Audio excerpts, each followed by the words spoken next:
Let's pump the brakes on the murders. Let's kill 5 guys tonight. I'll take you back to your place and we'll craft a perfect alibi. Man, we had fun tonight. We're young and alive, and you can call me anytime.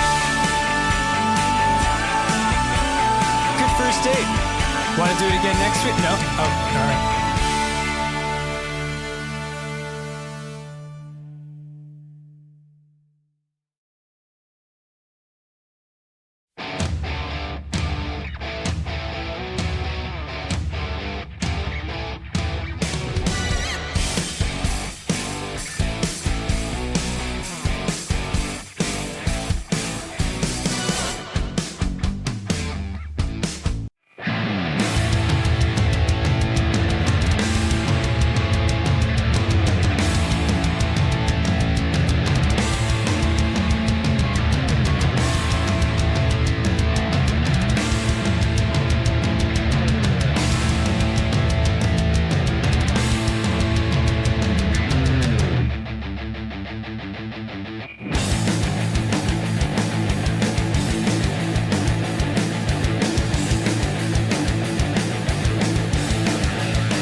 lightning doesn't give you any powers.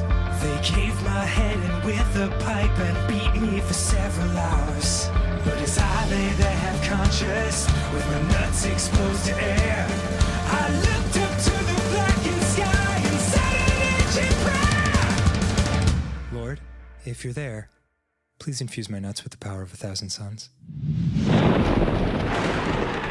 Holy shit, you're real? Let there be thunder and lightning, acorn shot from the tree of life. Thunder and lightning, high voltage nerves lighting up the night. Mighty balls gifted from Odin's house. Thunder and lightning, Suck 'em!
It's a giant mansion, baby.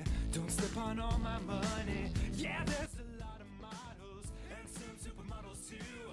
Don't touch my diamond fridge. It costs more than the country of Peru. Seduction is like a game of chess, and I'm the queen. Wait. Are we live? Yes, we are live. Hello, everybody, and welcome to an exciting Friday stream, where today we are officially celebrating the new year. That's right, this is my first stream. This is fucking December 31st, January 1st, wherever you want to draw that goddamn line. And here we are, getting back into Brotato because I have not been able to summon up the energy to replay 4 hours of Disco Elysium to recover my state before I died at this point. So probably not going to be playing that tomorrow either. I'll find time to do that. But until then, will likely be playing other things before I get back into Disco Elysium. Know that I am aware that we're probably going to have a gap in the Disco Elysium playthrough. I just want you to know it's because I'm realizing I'm going to have to rewatch the stream while replaying it so I can reload if I ever fail one of the random skill checks or pass one of the random skill checks that I'm not supposed to and run it again. So I need to summon up the energy to do that. So until then, luckily I've got a few things on the docket to do, and we'll start getting into some of those. But before we get into all of that, I have a simple question for all of y'all. How have your weeks been? How are your weekends shaping up to be? And most importantly, how are you all doing today? And yeah, Ultima, I have to say, as soon as you typed out ALLO, I looked at it. And I don't know if this was your brain rot infecting me or if it was 100% my own thing, but I literally don't know anybody else who cuts off the H when they're saying hello. So the second I read it, in my head I heard, "Hello?" And I'm like, God fucking damn it. God fucking damn it. Oh god, I'm becoming cringe. I'm becoming a god damn it brain rotted fucker. Oh my god. I'm also sorry, Hirubaga, to hear about your bread. What kind of bread were you making that you burnt? Is any of it salvageable? Is it just like burnt on one side? Like, do you have half a really good loaf? And Hallfrost, I just loaded up D&D Beyond. Give me a second. I'm gonna go into a character, give him a scimitar, and see if I can get into it. I know D&D Beyond is not the most intuitive when it comes to dual wielding, especially now that they're trying to transfer all of their rules over to the one D&D before it's even finished. But we'll see. Also, Avelki, no, reverse hands are not feet. On tardigrades, our feet, quote unquote, are our bottom legs, and they face in the opposite direction from all of our other leggies. Technically, I guess, I don't know, we don't have a difference between our hands and our feet, really. But our bottom feet are faced in the opposite direction so that we can grab downwards with our upper legs and up with our bottom legs to hold on in two directions on an object, essentially. But it's besides being turned around backwards. Let's see. Imagine if where your feet were, you had hands, but they point your fingers curled upwards instead of, your toes curled downwards. Imagine those are hands instead, but the palms are up. So you're walking on the back of your hands, essentially. So you can get a good grip upwards on something. We need more worm women. On my stream, where I was going through the categories of fucking VTubers I followed, I mentioned I was very upset I had nobody in the nematode or mollusk categories. So if y'all have any suggestions of nematode or mollusk VTubers, I would appreciate that greatly. Let's see here. What else did I miss? If we stretch Eric, he might look like a worm. I think the legs would ruin the imagery, but I understand where you're going, Ultima. And I'm not a worm. I'm a tardigrade. Fight me. I got a raise at work? Fuck yes. Holy shit. Oh, sorry. I get hyped. I get too hyped. I get too excited whenever someone's like, hey, I'll make him more money. And I'm like, fuck yeah. Get that bread. Not the burnt bread. Unburnt bread, Zelix. Get that unburnt bread. Tomorrow I have to work a barbecue that I don't want to go to. You're working the barbecue? I mean, you could have some fun with that. I understand I want to go out to shit. Like, is it something you fully are entrapped for, or just something you're not excited for? These free food. Oh, and I figured it out. The are Appiers, not Sim? I might need that one explained to me. Fair enough, I'll stop looking up, but Hallfrost, I do need you to explain that to me. I definitely got it from Alex. Okay, thank you, Ultima. I'm like, please let it be that they were doing an Alex thing, and I'm not just imposing my own bullshit. VTuber. No, Clam. Damn it. damn it. I'm already starting on the misreads. Oh, God. Y'all get a freebie. Y'all get a freebie Gigantify. Oh, fuck. In my defense, I think a calm VTuber is just as rare as a clam VTuber. Will you give that to me, Ultima? Do you understand where my confusion occurs? That is how the tardigrade do. Let's hear. Did I mention I got a job again? You might have a Velky. I don't remember specifically, though. Just not excited. My keyboard is failing. They are rapiers, not scimitars. You should also be able to... So technically speaking, I don't think there is a restriction on any weapon being put into your offhand. Let's hear D&D weapons and armor.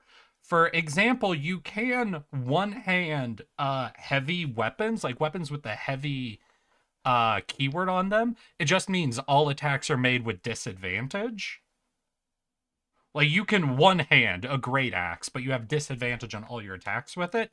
And the game doesn't care, generally, if you're using your main hand or your offhand. But again, I'm not familiar with 1 D&D, so if they're changing up the rules on D&D Beyond and all that... Okay, so if we have the two-handed keyword... Okay, let me look up two-handed. D&D... Let's hear. No, because heavy is actually just referring to, like, monstrous weapons, I think. I don't remember if that... I might be mixing 4th edition in now. Give me a second. D&D two-handed keyword. 1 second. Thank you. Roll 20. What am I looking for? No, heavy does exist. What is heavy? Small creatures have disadvantage on attack rolls with heavy weapons, no matter how many hands they're using. Two-handed, let's hear. This weapon requires 2 hands to attack with it. Okay, so yes, there are weapons that are two-handed that they put a hard block on. Though I'm going to be honest with you, as a DM, I would say you're in a fight, you get one of your arms cut off and you're using a two-handed weapon. I'm 100% letting you one-hand that with disadvantage. Like, I don't give a shit. Oh! Baldur's Gate 3!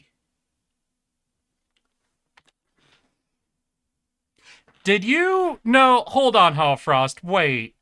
Did you say Baldur's Gate 3 at any point before now? Hold on. No. Don't say anything now. Eric, can you equip a full-on scimitar in your offhand? In D&D. You mentioned Asterion. You did mention Asterion, but not until after I'd given my answer. Hallfrost, I really hate to break it to you. Baldur's Gate 3 is not technically D&D rule set. Yeah, no, I got to the Asterion. I had to reread because I was not aware we were in Baldur's Gate 3. If you're asking about, I do not know all the rules to Baldur's Gate 3. That was my #1 issue when I was playing Baldur's Gate 3, is I kept playing in my head according to 5th edition rules, and shit kept not working. It took me a while to realize that Baldur's Gate is very inspired by D&D, but is not actually the D&D rule set. Yeah, it's homebrew D&D, essentially. With a lot harder of rules. Like, I don't mean, like, difficult. I mean, like, a lot more concrete, hard-set rules than most D&D campaigns tend to play with.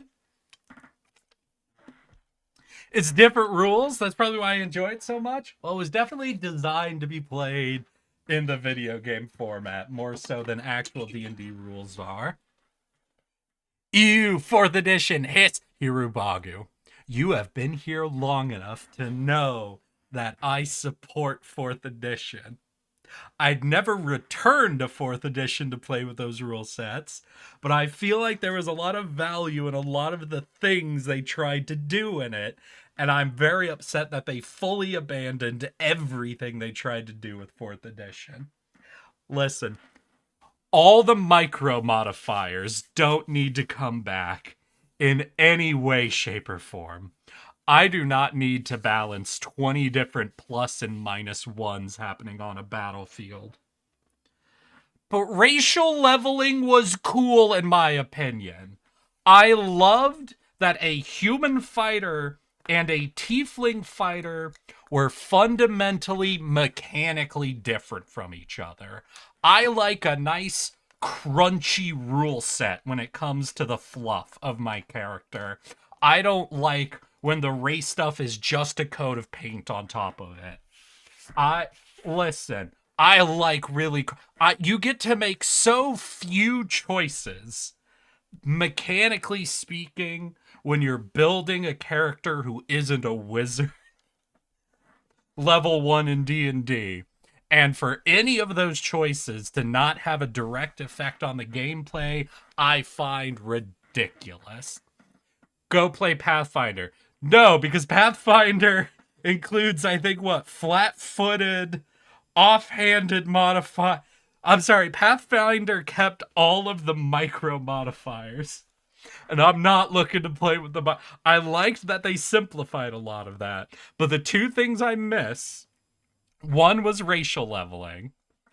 The second one, this is the dumb one that's hyper specific to me, but I'm certain y'all can find the broader thing that this is. So, in D&D 4th edition, there was a class called the Warlord. That was a martial class that fell within what they called the commander hierarchy, essentially. You had strikers, tanks, controllers, and commanders. Essentially, you had your assassins, your tanks, your AoE damage, and your buff dudes. Like your buffing and debuffing characters, right? The team players.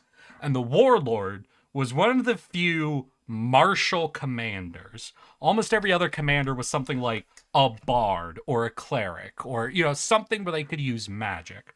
The Warlord was fun for me because the Warlord's basic attack, like the move they would use every turn, was essentially let an opponent take another swing. And that to me was amazing. I fell in love with the idea of a character who never attacked themselves, just yelled at people to attack better. And every turn being able to pick one of my friends at the table who essentially got an extra turn and making decisions strategically about who gets to do it, which attack or push or something else to do. And 5th edition, I think, despises the very concept of a player choosing to play in a way that isn't them making a big action every turn. Because I think they have the Battle Master who has a maneuver to give his attack to someone else with a bonus, but it's very clear they wish they hadn't given that maneuver. They really wish they had just done another attack maneuver. Now, I don't know if this is something where it's just hyper specific, it's just that, but it definitely feels like 5th edition backed away from all the classes getting a bunch of funky things they could do, Like, it feels like, especially within the martial classes, they got really simplified down to the classic meme of, well, what does your barbarian do? Well, I run my full speed and then I use my action to attack. What do you mean, what do I do? I can't do anything else. But in 4th edition, it would be like, all right, what does your Tempest Wind Fighter do? I'd like to run up at them, and, well, I could do an attack on just them for full damage. I have my Wind Sweep attack that I could do that'll hit 3 targets, but all of them take reduced damage. Or I could do my rapid advanced attack, move up to them, causing them to fall back 10 feet, and giving my ally who's behind them an attack with advantage. And that was cool. Listen, people had way too much to balance doing. There was way too many things you could do, and it was hard to keep track of them. But holy shit, did it feel good to have a choice of a few different types of attacks you could do that were mechanically supported by the game. Because let's be honest, how many times for my D&D folk out there have you been, and you notice it a lot more as a DM, because the system will fight you every inch if you try to do this, where your players will say, all right, they're holding it in their hand. I'd like to attack them, and I'd really like it to, I want to cut off their left arm so they drop the object. And you're sat there going, I can't. The rules don't give me any guidance whatsoever about trying to do something more specific than an attack. I can turn this into a skill check, like a sleight of hand or oppose strength rules, or like I could try to come up with something, but then I'm now essentially letting you do a grapple action, which is an action, and an attack action as the same action, which mechanically speaking doesn't make sense and is bullshit. But by logic and fluff, it makes perfect sense to be doing it. So I could try to do this thing. What's going to happen is as soon as a player realizes if they word it in a way that makes some sense, they can get 2 actions every turn now. So you can't allow that because the game would then break if you let them start doing things like that. So the system is constantly trying to tell you, stop letting your players do more than just attack every turn. And it's like, it's a role-playing game where we get to make up the rules a little bit on the fly. We're not bound by a computer. So they want to do that. And it's without a doubt the most frustrating thing. Like, I know towards the end of my long-running campaign I had going for like 4 years, there's a point where I'm like, my players keep telling me they want to do something like, look at I want to see if this character's got like a bum leg or something in the middle of a fight, or I want to check out the terrain and see if there's an obvious better path for me to go on. And the way the rules want me to run this is to tell them to spend their action on their turn doing an insight or perception check, which, depending on how the skill rolls or the situation, can result in nothing. And you've now given up your action on your turn to look at something. All right, maybe I could explain it better this way. There is an amazing play that exists that's called She Kills Monsters, which is about a person playing through their sister's D&D module. And it's her first time interacting with a fantasy D&D whatever, and she sits down, and the DM tells her, all right, an ambush begins, and there's 2 bugbears approaching you. There are free actions here, Ubagu, but first of all, you're only allowed 1 free action a turn, and the rules tell you exactly what a free action is, and they are actions that don't involve skill checks. Now, you can change those. Again, you can change them, but then again, the mechanics are going to be fighting you the whole time. But in this play, this is their first time ever playing D&D. DM tells you 2 bugbears approach you in an ambush. And the person's like, what the fuck is a bugbear? Would you like to examine the bugbears? Sure, roll me a perception check. All right, I roll a 14. What is this thing? Is it a bug? Is it a bear? All right, with a 14, looking at the bugbear, you can tell that it is neither a bug nor a bear, but it does appreciate you taking a second to check in. No one's ever seemed to be this interested in the bugbear before. That's the end of your turn. On their turn, both of them swing and both of them hit you, dealing 20 points of damage. And that's how the system can feel when people are wanting to do something funny with it, where they want to check something out, try to get some details, yada yada, and because it's involving skill checks or things that would almost be an extra action on their turn, the mechanics of the game feel like they want you to punish them for doing that, essentially, which is horrible. Which is why towards the end of my long-running campaign, I had to tell my players, listen, if you want to do, like, just a non-interactive skill check on your turn, like insighting checking something, looking at the terrain around you, something that isn't you interacting with an object, but trying to focus in on something, you can get 1 of those checks a turn without using any of your actions. No free actions, no bonus actions, no main actions. Because this feels like shit. And it's oh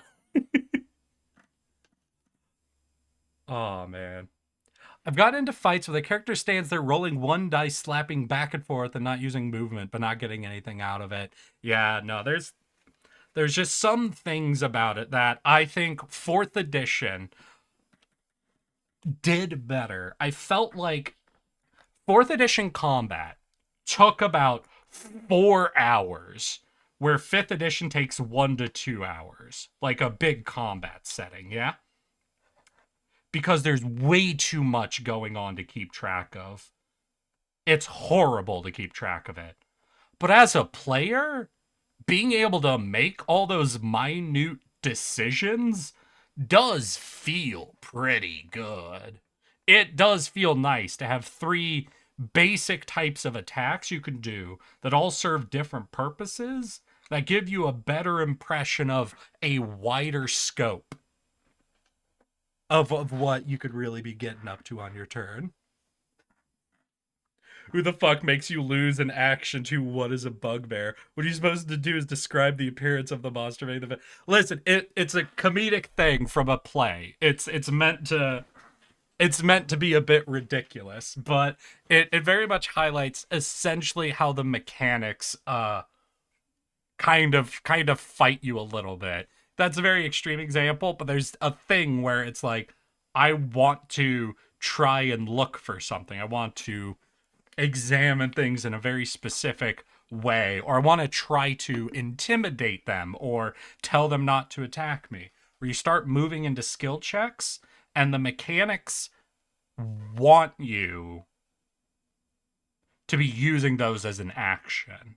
Just the way it's set up, it wants those to be an action, and it's hard to find the way around that without essentially breaking the full action economy of how the game's meant to be played.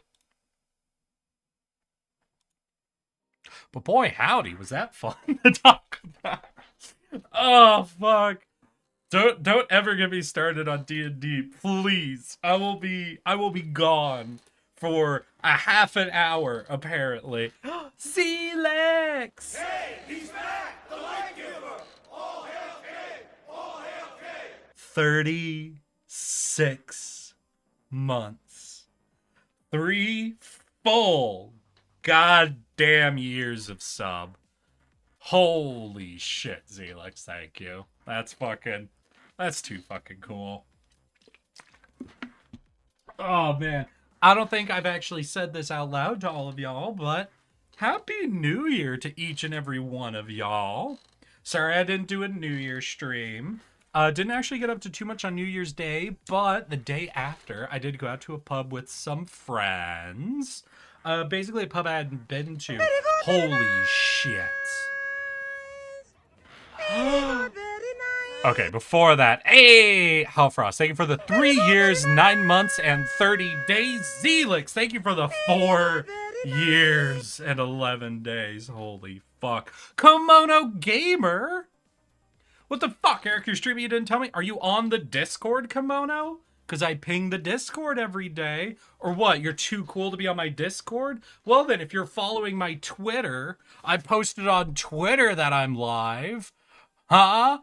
Maybe you are the one who didn't look, Kimono. I'm glad to see you, though. I feel like it's been a hot minute. What have you been up to, Kimono? Almost 4 years. Yeah, y'all making me feel fucking old as shit. I hate you. Stop following me. Unsub. If any of you are 4 years or longer, you're not allowed to be here anymore. You make me feel old. Add. And roll.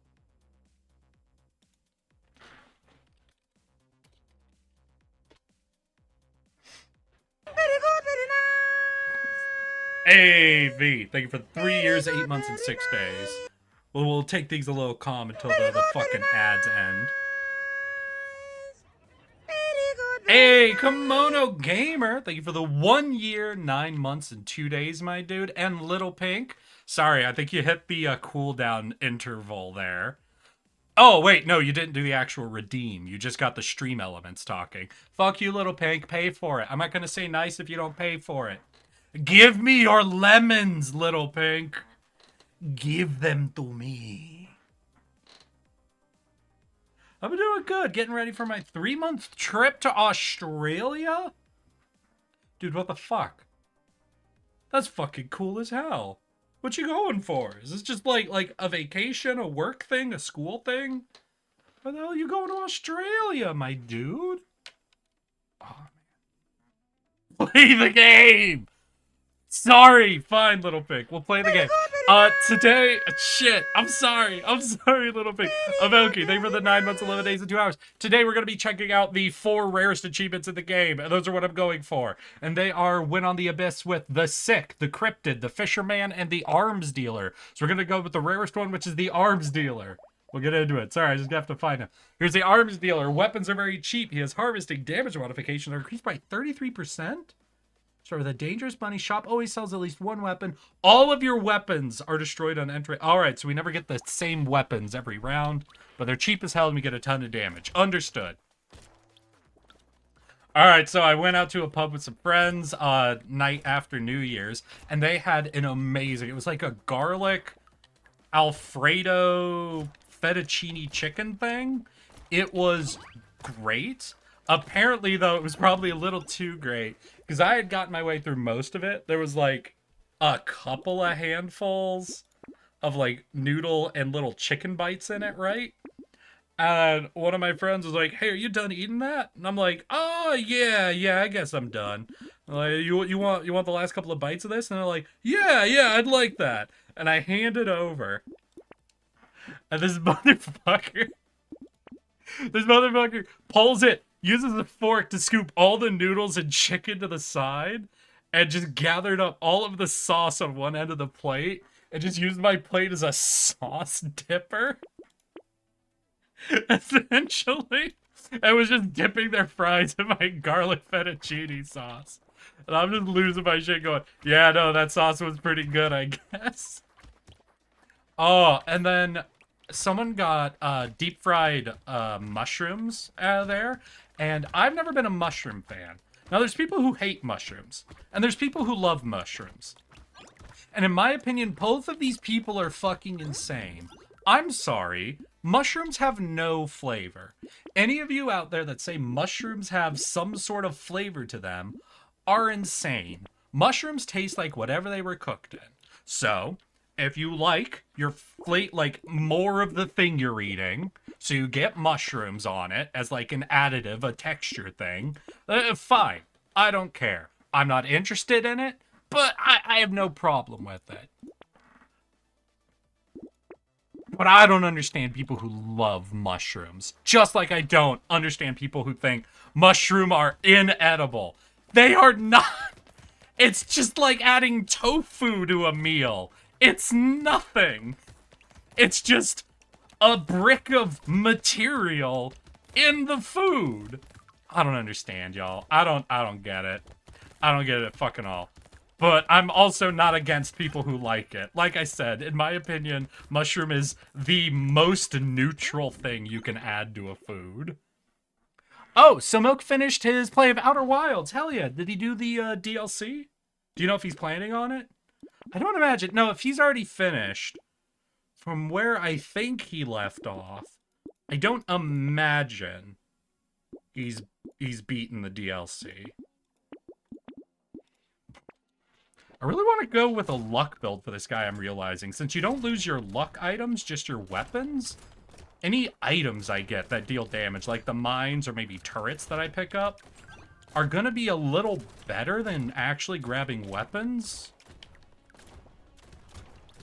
Obviously, since weapons are like $1, I do like load up on weapons every round. For like trying to figure out my consistent build, I think I'm going for something like luck.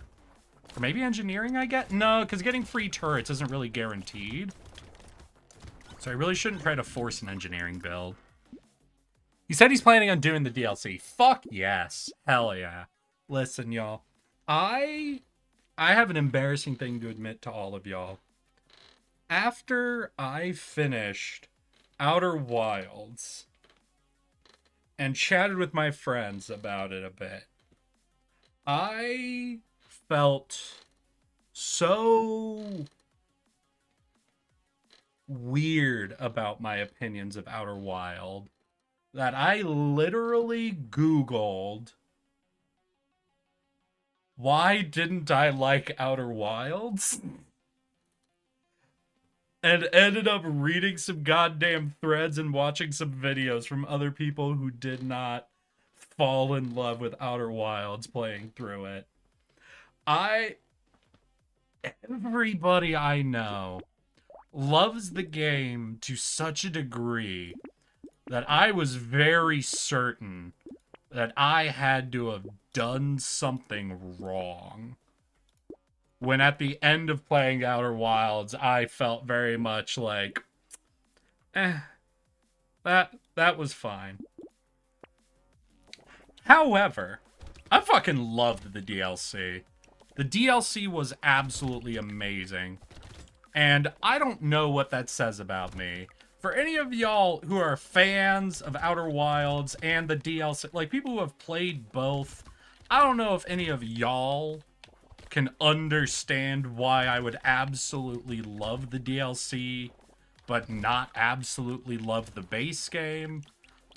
I have not found any good insight on that. And I live in a world of fear of sharing this opinion because everyone absolutely loves that game. And I'm like, the degree that everyone loves this game really makes me feel like I gotta be wrong here. But I can't figure it out, you know? I don't know. I basically felt very personally embarrassed at the end when I wasn't in love with the game.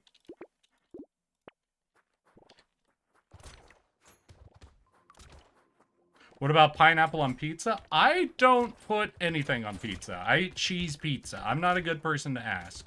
If you want my downright opinion is, though, I don't like hot fruit.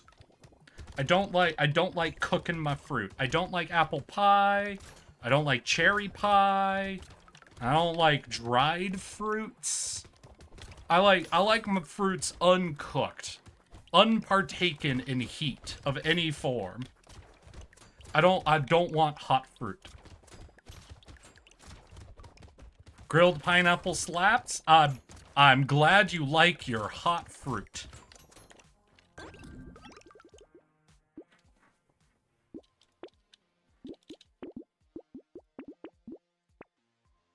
A very unique take. I'm full of those. Nah, I'm a classic picky eater growing up. I was a very picky eater. And I don't know, my mom adapted to me pretty well, I'd say. Like, I remember when my mom would make, like, casserole or, like, anything with tuna or anything like, she used to make a thing that was, like, tuna and noodles and peas and whatnot.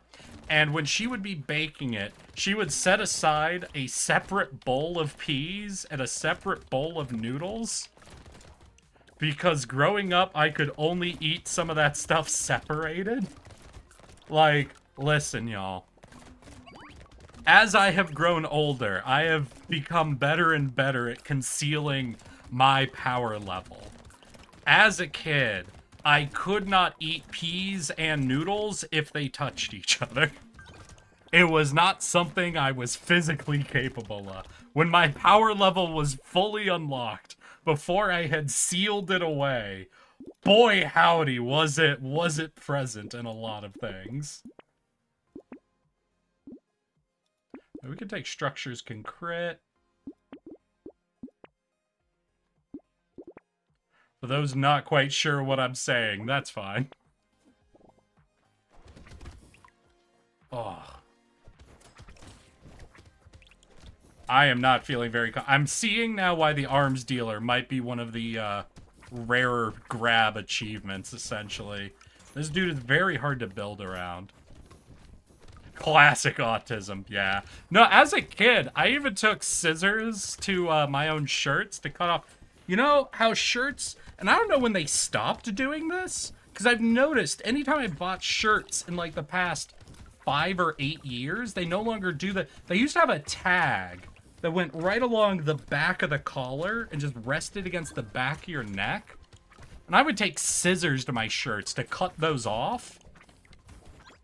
And I don't know if just everyone's autistic now, so they've stopped doing that, or what it was.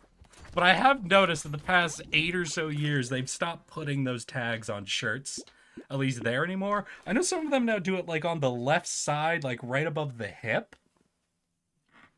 You know, I'm not...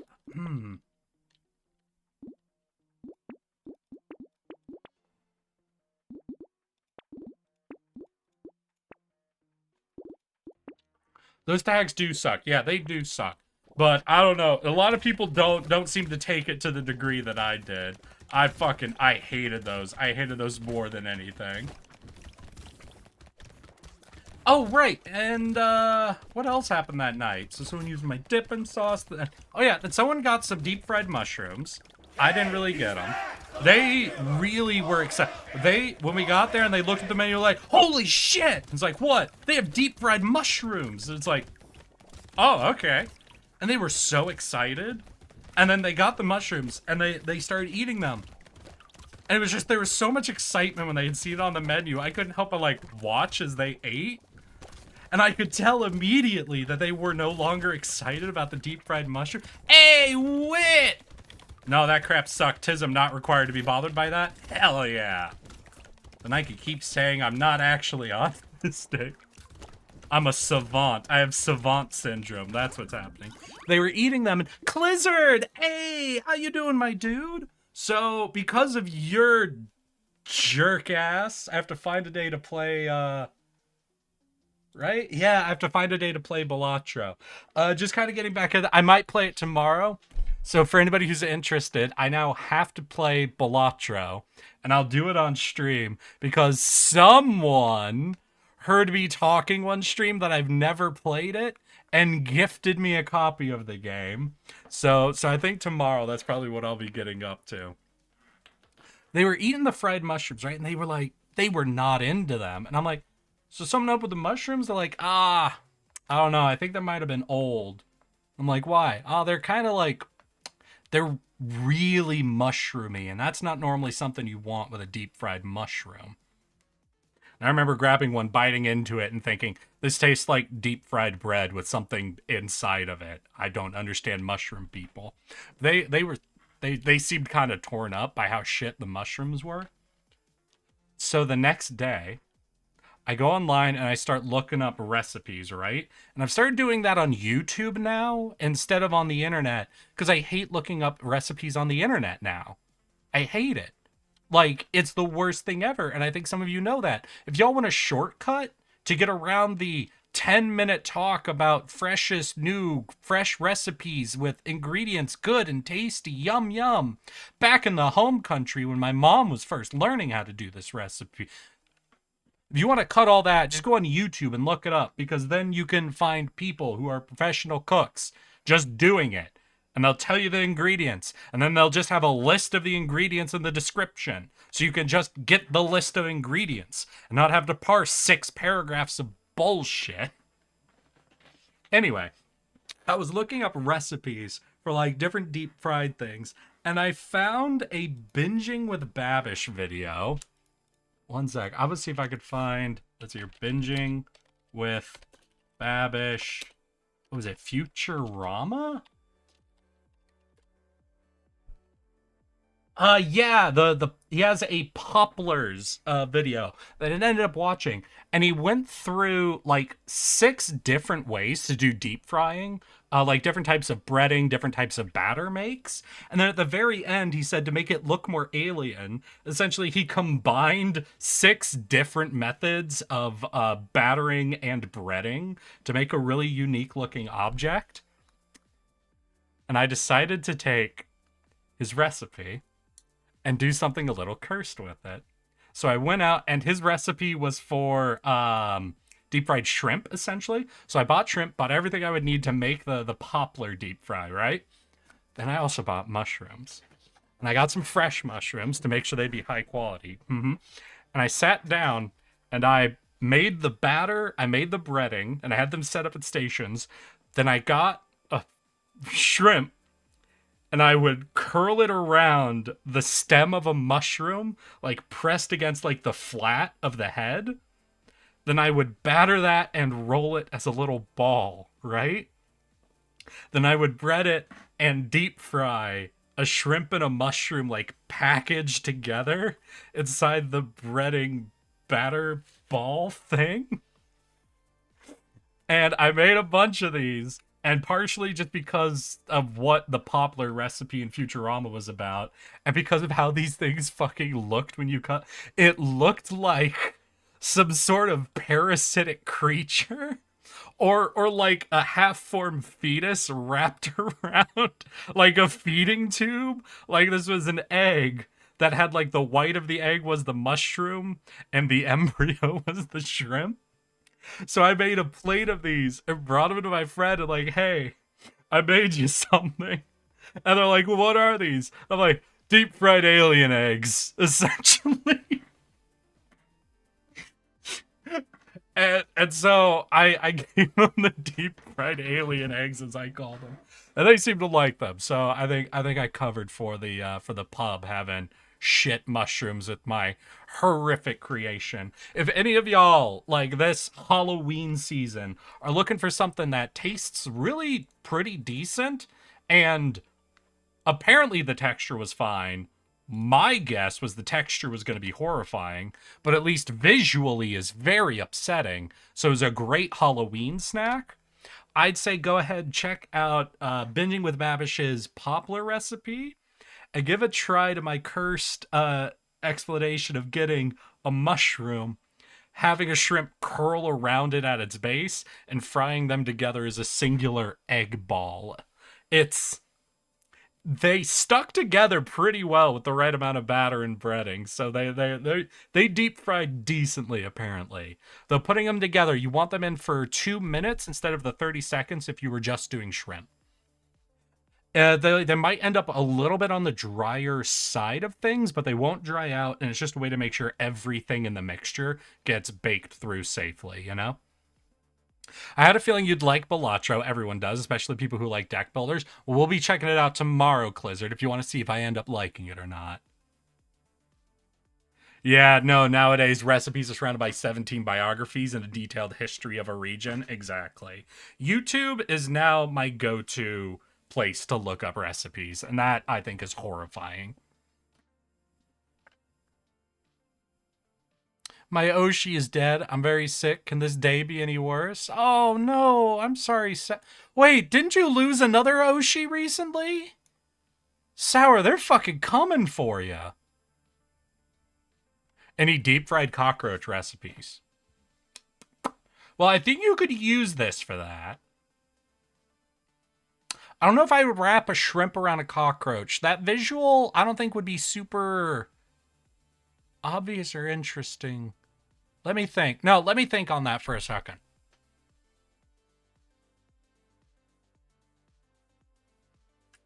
All right. Here's an idea. All right, I got an idea, yeah? So you get a cockroach, right? Like that you buy out of a bug bag or whatever. And they're long enough. I think you could get like 2 or 3 shrimp and you curl them around it, right? And then your batter, I think instead of doing like 1 egg like you'd normally do for a batter, if you do 2 or 3 eggs, essentially give it a little bit more of an eggy quality, and you batter and bread it like that, you might be able to get something that almost seems like a meat egg around a bug and fully deep fried. I think that would be a really horrifying experience. That would still probably taste pretty good. So if you want my suggestion for doing a deep fried cockroach recipe and you're wanting to make it just a little horrifying, I would say that's my suggestion is figure out a way to get like the cockroach in the center of something else and then batter bread and deep fry that. So that's sort of like discovering that there was a bug inside it the whole time, you know? Hey, hey, Marcy, how you okay there, bud? You having a good night, Marcy? It's the same Oshi. Her graduation was announced a month ago. Today was the day to actually. Oh, I understand now, Sour. I'm sorry to hear that. Wait, did I miss Spartan showing up? Wait, holy shit, Spartan! What the fuck? It feels like it's been a year since you've been here. What you been up to? Something OJ popcorn.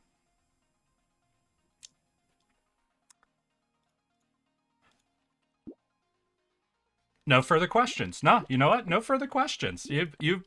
I I feel like any answers I might have had have been fully encompassed by that. Thank you. I appreciate that.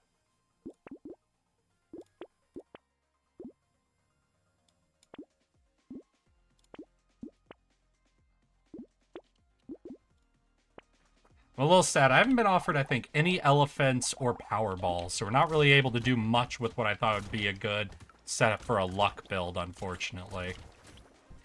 Now, at least for this round, I think we've got like 3 laser guns, 3 wrenches. So I think that's honestly just a really good weapon grab. I think this will probably be a cakewalk of a wave. But I'm not feeling super confident in my build so far. We're picking up stats, we're getting some things online, but it's not feeling like a build at all. Which, to be fair, is kind of what the arms dealer does. This do be the rarest boy to get the win with, so. It wasn't too long ago. Frostpunk? Okay. Yeah, no, Frostpunk feels horribly long ago, but I don't think it was. Was Frostpunk in October? Maybe it's just December fucking me up. No, you know, I heard someone actually talking that this year has felt really, really short compared to other years, and that there's actually a probable reason for it, is that November, based on holidays, was shorter than normal, because I think, what was it, the third Thursday, which is when Thanksgiving is? 1 second, was... Right? Yeah, because November started on a Friday. So the third Thursday, instead of being like the 3rd week of the month, was the 4th week. So November, if you're just going off like how you feel out the month instead of like the literal length of the year, literally ended sooner than it ever has, or quicker than it had ever done before. And then you were straight into December, which is just one of those busy as shit months, you know? So there's actually something to be said if you felt like this year was way quicker or shorter than... Oh, god fucking damn it. Normal. Good. Last year was dog. Fair enough, Marcy. Fair enough. God damn it. All right, do I run the arms dealer again, or do I go down the list to the next new? No, I'm gonna just kind of feel them all out. So below the arms dealer is the cryptid, who has a beak and colorful. Cryptid. Where's cryptid? Wait.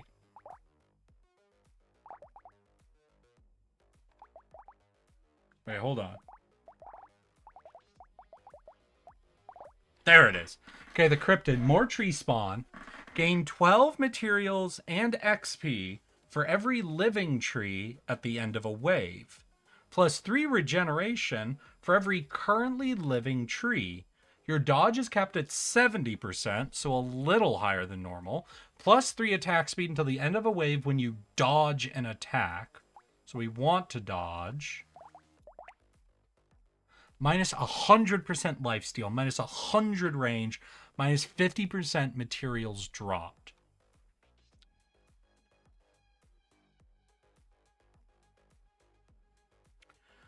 So we're gaining attack speed, HP regen, and materials, and we don't want to accidentally destroy trees. So I think Ghost Scepter? Like, give us a lot of flat HP and a single target weapon. That the more kills we get, like, as we get that attack speed, the better we are. What's giving us the attack speed? When you dodge an attack. Oh, yeah, and Ghost Scepter will be good because Ethereal gives us the 30% dodge. Okay, but we cap at 70, not 90, because there was a class we played that capped at 90. We want more trees. We're already default spawn more trees, but we want even more trees and not to break it. Let's get a little dodge. Another Ghost Scepter, more dodge. Another Ghost Scepter. Lock in one more. And let's go. More trees. All right, Ultima. I'll make this run, then we'll run it back on the weapons dealer.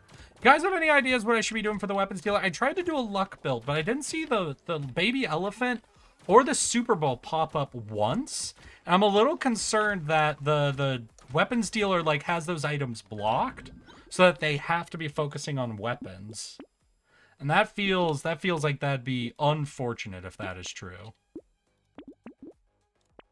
Okay, we'll lock in that. And I think I'll lock in the range upgrade. I don't know. Range will actually make it more likely I accidentally hit trees. Grab that. Okay, we'll go like this. More gun? Alright, we'll do more gun then. We'll just focus on ranged damage and just never grab melee weapons when they throw them to us. So we'll look for even more free reroll stuff then, essentially. Shit! I broke a tree. Luckily we got a chest out of it, but damn. Wait, am I gaining max health when I level up, or am I gaining something else when I level up? I'm keep my eyes peeled, because not all the classes do the same level up stats. Yeah, more enemies is good. Attack speed is good. Dodge is good. Grab these two. Ooh, reroll.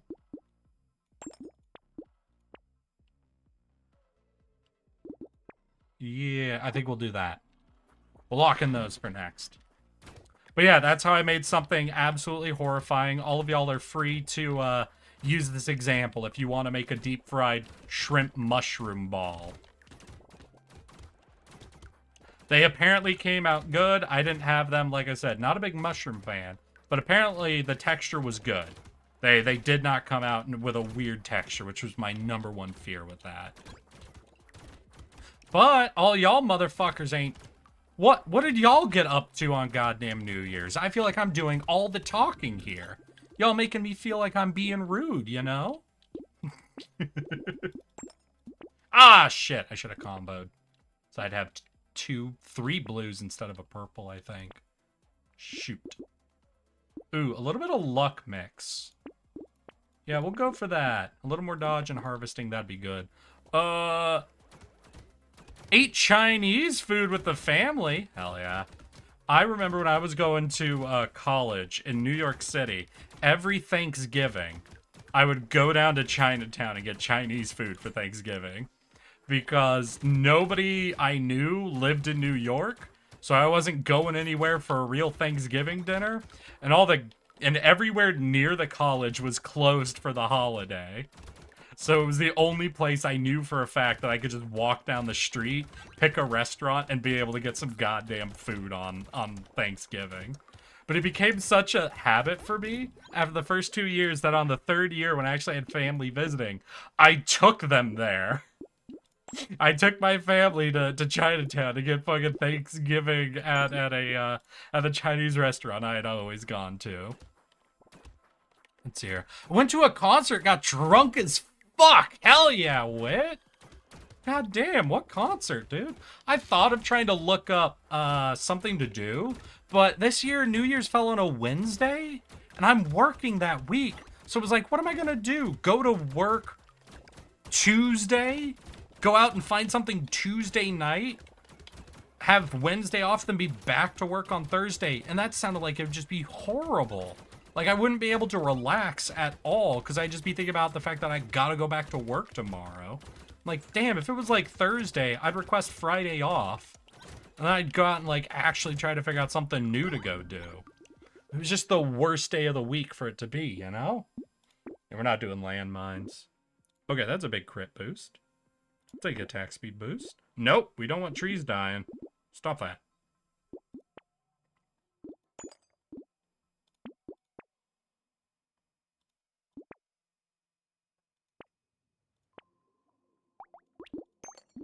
Hell yeah. Fully comboed up. Let's fucking go.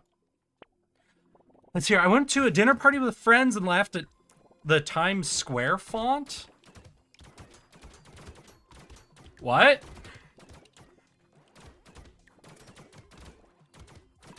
Clint, I'm gonna need way more info than that. What do you mean you laughed at the Times Square font? Oh, wait, no, Times Square. They were doing the ball drop, right? Did they had something written on the ball? Did something overlap? Did we get funny haha ball word or something? Me and my brother wandered around town and saw some people almost blow themselves up. I heard a dude did blow himself. Do you live in Vegas? Hey, do you happen to live in Vegas, Marcio? Because apparently someone did do that on New Year's Day. Oh yeah, watch Junie's new model debut, as I expect each and every single one of you did. Of course.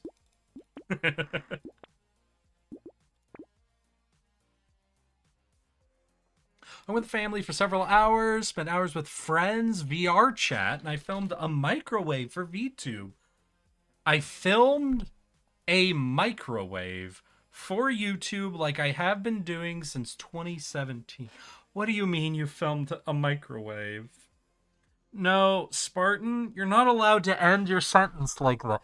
You can't just say, I filmed a microwave like I do every year. As if it's you describing doing your dishes. What do you mean you filmed your microwave? Oh my god. Iron Snake 80s rock cover blend. Wow. Twice in a row.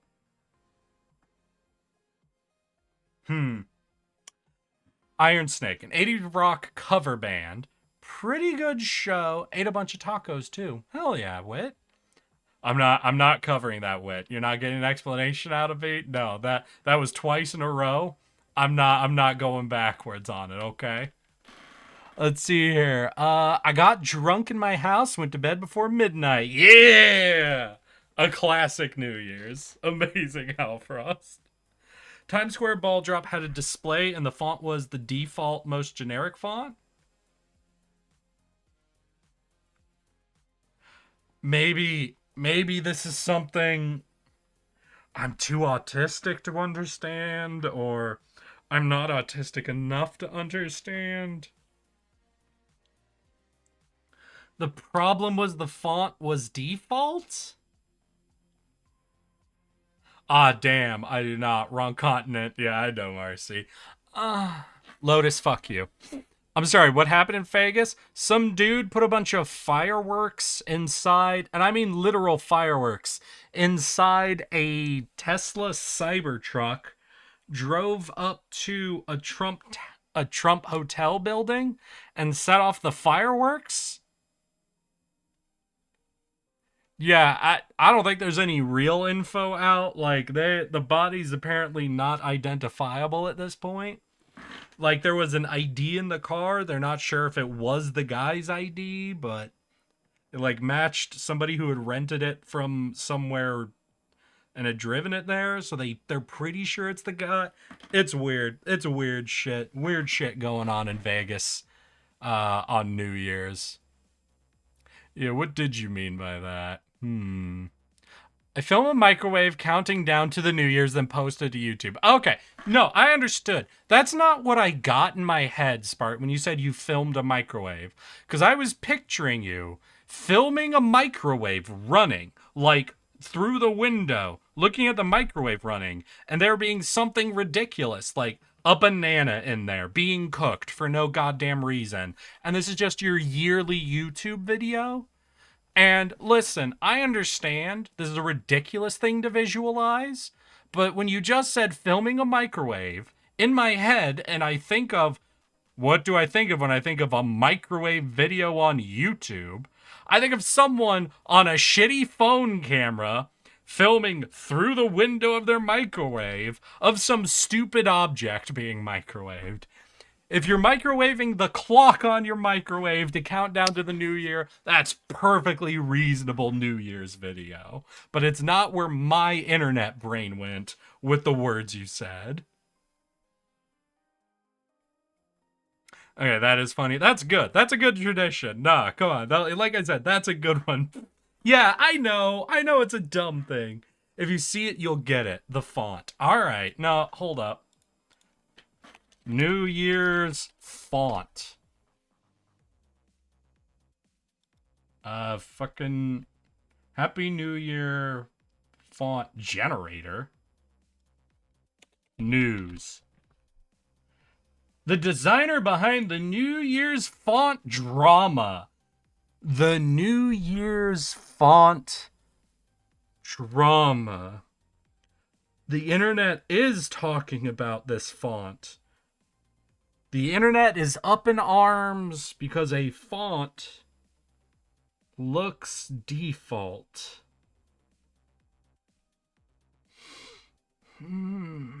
I'm gonna need a minute, y'all. Listen, we started this stream with me outing myself on my progressive state of brain rot when one of you typed in ALLO and I went, allo, as if I was Alex in my head. And that's pretty far gone, I think. That's a pretty far gone stage of brain rot, in my opinion. Seeing that the first thing I look up is a TikTok video of there being drama because a font used in a Happy New Year screen was default. I'm feeling better. I'm feeling better. Can I send a link? I can show it here if I could post a link. If you're a VIP, you can post a link. If not, like just a link to an image, because if it's just a Google image thing, the duality of that is, I'm sorry, I just popped over to Discord because I was checking Discord to see if you'd already sent me a link of an image. Hey, Ultima, that's fucking beautiful. And I'm stealing that and tweeting it. I need you to know this, okay? I'm stealing that image you took and I'm posting it to Twitter. Sorry, that's just what's happening right now.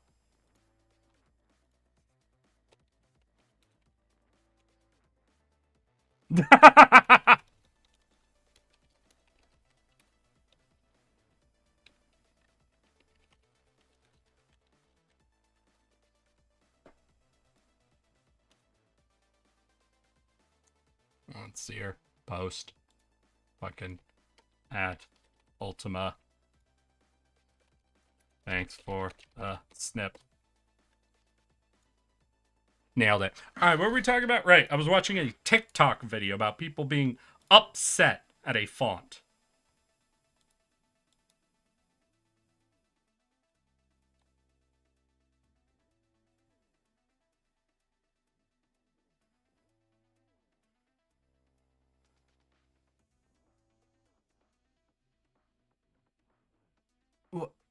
Wait, no. Okay, no.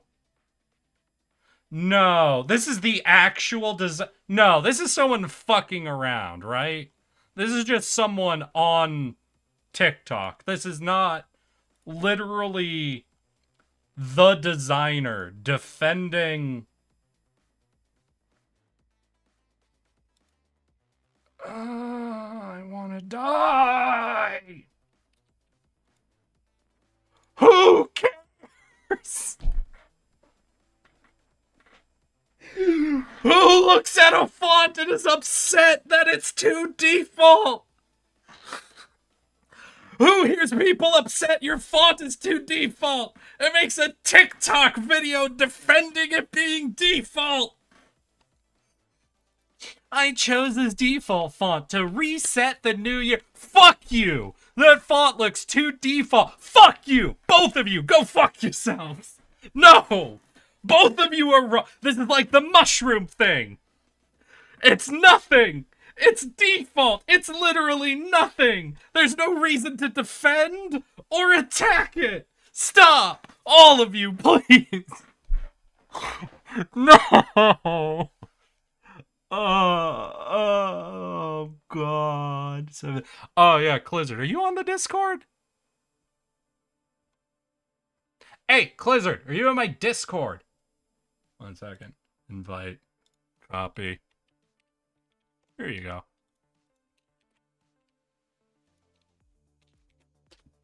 Ah! That was wrong.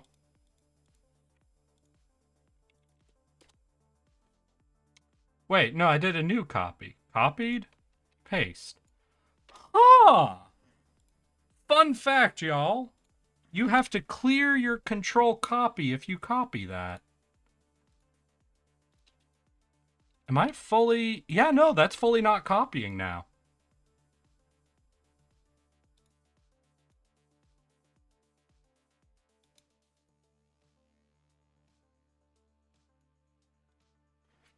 Can I do a generate new? No, that's still... How do I clear my copy? Huh.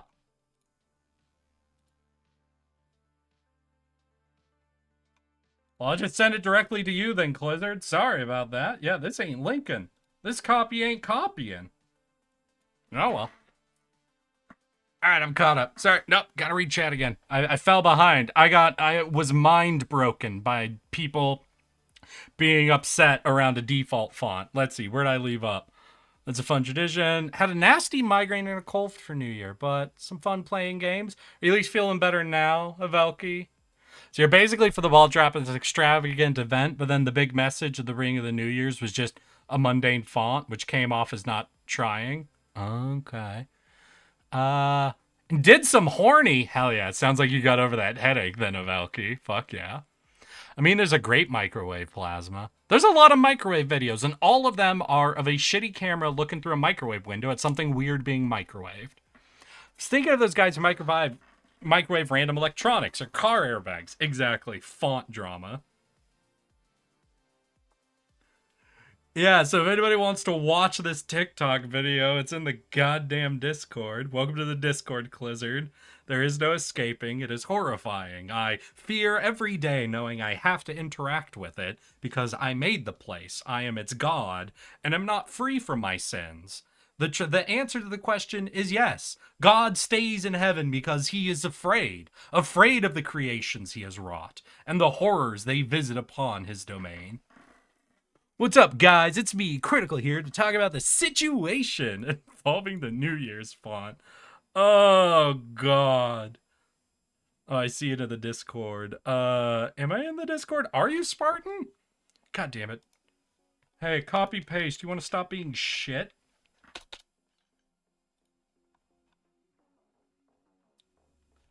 Come on.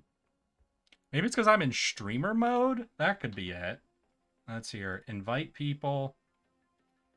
Copy. Hey! Got it. No, I got you, Spartan. Yep, it was because I was in streamer mode. It wouldn't let me copy a link while I was in streamer mode on Discord. Understood. Solved. We're all good. The font do be bland. Yep, I agree. It's almost not worth commenting on, isn't it, Ultima? Next time you should take a video from inside the microwave. Oh, that'd be genius. That'd be cool. No, but if you were filming it, then it'd be metal inside the microwave. That's not good. You need to get a plastic camera and then film from inside the microwave. I think that'd be good. Yeah. Nothing goes wrong when you put plastic in a microwave. Only metal. Everyone knows that. All of you are tardigrades, right? All of y'all are immune to radiation, right? That's the default we're starting from. That all of us here are tardigrades, so we can go in the microwave safely. I was just assuming that's where we were starting from, yeah? Use a few mirrors and a tiny hole. Alright, wait, no, someone actually solved it. Hold up, wait, V, I thought we were just riffing about being inside the microwave and dying. Do you actually have a way to fake filming from inside?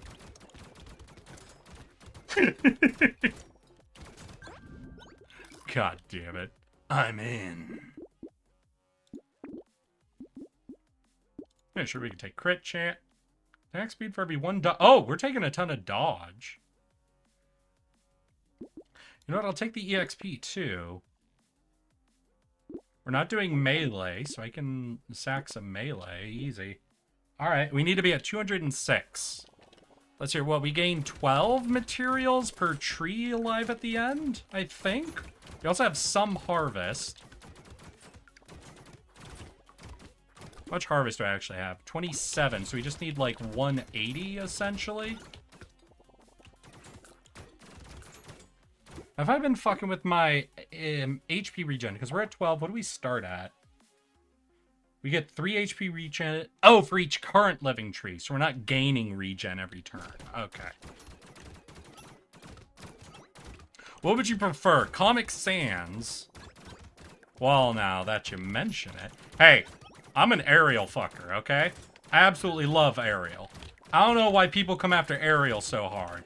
It is, in my opinion, the most legible font. If I'm typing shit, I never understand why Times New Roman's the goddamn default font. Or like, whatever. I don't know if that's changed or anything. It's not legible half the time. There are kerning issues with Times New Roman. There's other shit with certain letters not being super great. Just fuck it. Arial's always good. Arial makes me moist. Exactly! It is just a better default font. Straight up. Ooh, dodge? Hell yeah. Ooh, dodge? Hell yeah. Damage? Hell yeah. A scepter? Oh, this will be a great next turn. Fuck me. We need to change some stuff in the microwave itself if you want to spin, but you can do it. Damn. V fucking doing it. Or you cheat it. What you do is you just basically, there's got to be some way to get like a busted microwave, you know, one that like all that happens is the plate rotating, right? And you put your phone in there and you record it just like on a not running microwave. And then you figure out what sort of visual editing you need to do and sounds you would want to add to make it look like it's in a running microwave, you know? Just fucking fix it in post, essentially, is my suggestion. Times New Roman is what they used in newspapers, right? I think that's why it was default. But why'd they use Times New Roman? Why not Arial? God damn it, fuck it. They go from the top, not the bottom. Go in from the top, not the bottom. Oh. Or you just film, I mean, true. Or you can just do what you've always been doing. But you see, we're no longer actually talking about what you really do, Spartan. We're trying to solve an internal question of how to get a good video from inside a microwave. You see, what you are up to is no longer relevant to the conversation. What you were doing is just the jumping off point that we have used to start talking about our random bullshit. Which is, in my opinion, exactly how every conversation should go. Someone should describe something reasonable and real, and every autistic motherfucker in the room should immediately use that as a jumping off point to describe something unimportant, unrealistic, yet very interesting. Hell yeah, y'all get it. All y'all understand it. Which, if you fully understand what I'm saying, you should probably talk to somebody and seek a diagnosis. I have terrible news for you. If all of that made perfect sense, I'm sorry to tell you, you might be autistic.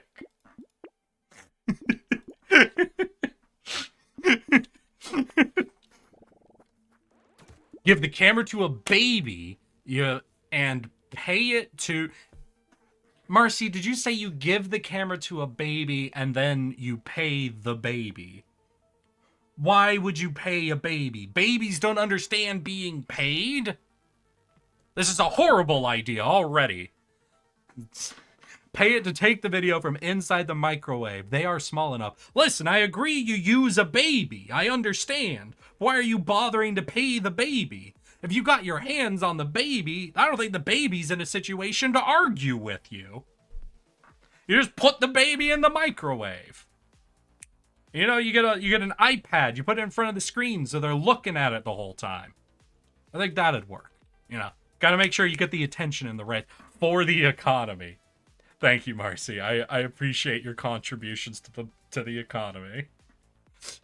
I was real scared for a second there, that this microwaving baby plan would not be supporting the economic growth and GDP of your nation. I'm glad you're really community minded, Marcy. I like that about you. You know, you're not too self-absorbed. You really think about making sure the whole system's working. I've had my diagnosis for longer than Sour's been alive. I lost my shit the other day.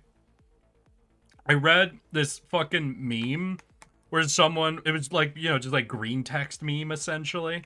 But someone was like, I find it very funny how all these older people are talking about how autism is becoming more and more common every day, like it didn't exist back when they were kids.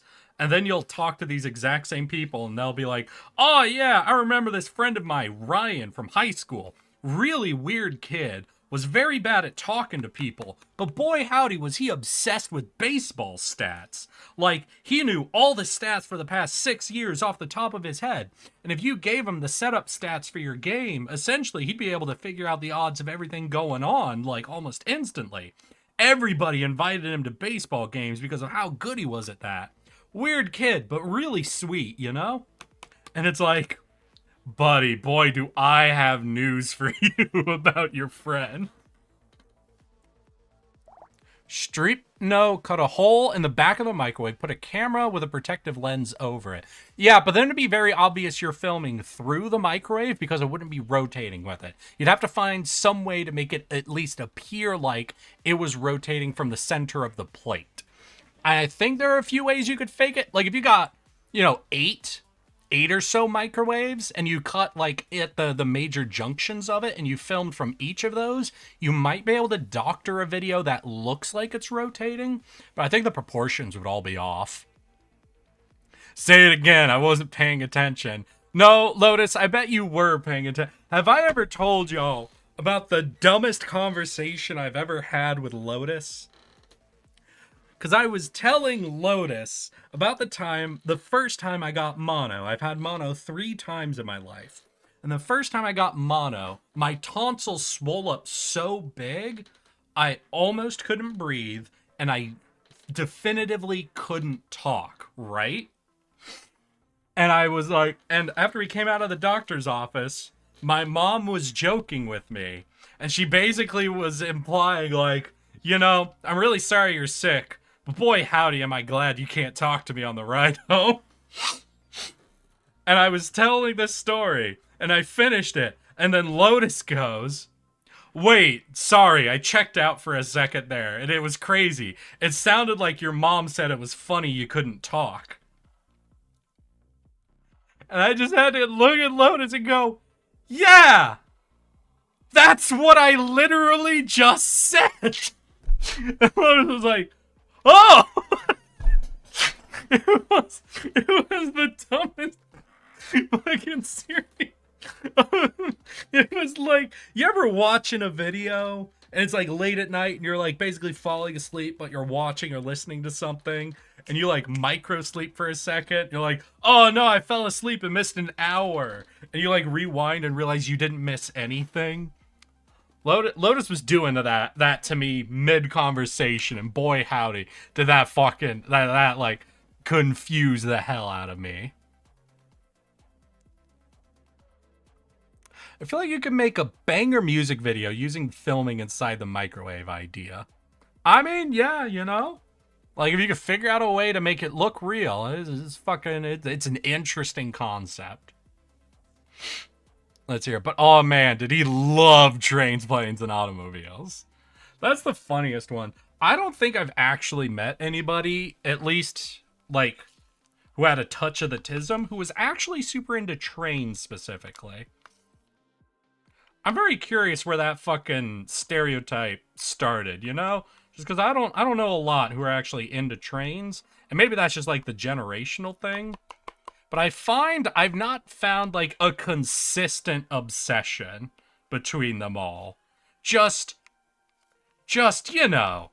Just that they get the fixation. We all get our fixations from time to time. You've had some dumb conversations on streams. This ought to be good. Listen, it was more so the construction of the conversation, not the topic. I think I had the idea, just use a microwave, the microwave part disabled, record the sound separately. Yeah, that's what I said, is if you get a broken microwave that still has the table turning, you'd record it, you'd have to do some video editing, both to get kind of that color, because you know microwaves had that weird, like, orange warm light? And then you might also do the video editing people do for, like, the fake radiation videos, you know? To kind of give it that look like the camera's melting or breaking through it, to really give it that sense of realism. But I would say essentially my suggestion is fake it, then fix it in post, yeah? For the microwave thing, just take a fucking magnetron out so that there's no harm or anything, then you just motor spit. Yeah! I agree! Hallfrost, this is the suggestion I made 20 minutes ago! All y'all aren't even listening to me! Why do you come to a stream and you don't listen to me? Oh, man. Bro, you talking to a Bionicle fan. True. Yeah, no. They do be into Bionicles. No, a lot of them. That's one that does seem to come up quite a bit. Bionicles are the millennial and Zoomer train, I guess. How's that make you Bionicle fans feel, huh? You're into trains. You're into millennial trains. Deal with it. Dog, I'm mixing you, Baldur's Gate 3, and lips keep spontaneously bleeding? Alright, one of these things is not like the others. One of these things just doesn't belong. Which of the things is not like the others? Yeah, do you need to talk to a doctor? Or some lip balm? Oh my god, for Christmas, I went back home to Alaska for a week, right? And as soon as I stepped out of the airport, my lips almost immediately cracked from all the moisture getting sucked out of them. Holy shit, the Alaskan air fucking hates humans. Now, I know not a lot of y'all know this, but Alaska gets pretty cold. Yeah, crazy, I know. And when it's pretty cold, the moisture basically gets sucked straight out of the air. And it has been so long since I've been in Seattle for 5-6 years now. It's been so long since I've been somewhere that was truly, honestly dry that my body was not ready for it. Like, as a kid, I was one of those classic guys as a kid in elementary school who refused to use lip balm, right? Because lip balm is what girls use when their lips are dry. So I never used lip balm. And then one winter, it got cold and dry enough that when I was outside at recess, my lips literally cracked and started bleeding profusely. And do you know what happened after that? For any of you who said you started using lip balm, you clearly do not know me as a human being. No, what happened after that is that I learned I no longer needed lip balm because my lips never dried out in the winter again. I don't know exactly what happened. As a dumb elementary school kid, my running theory was using lip balm basically trains your body to not moisturize your lips correctly, so they actually become dry more easily and more frequently.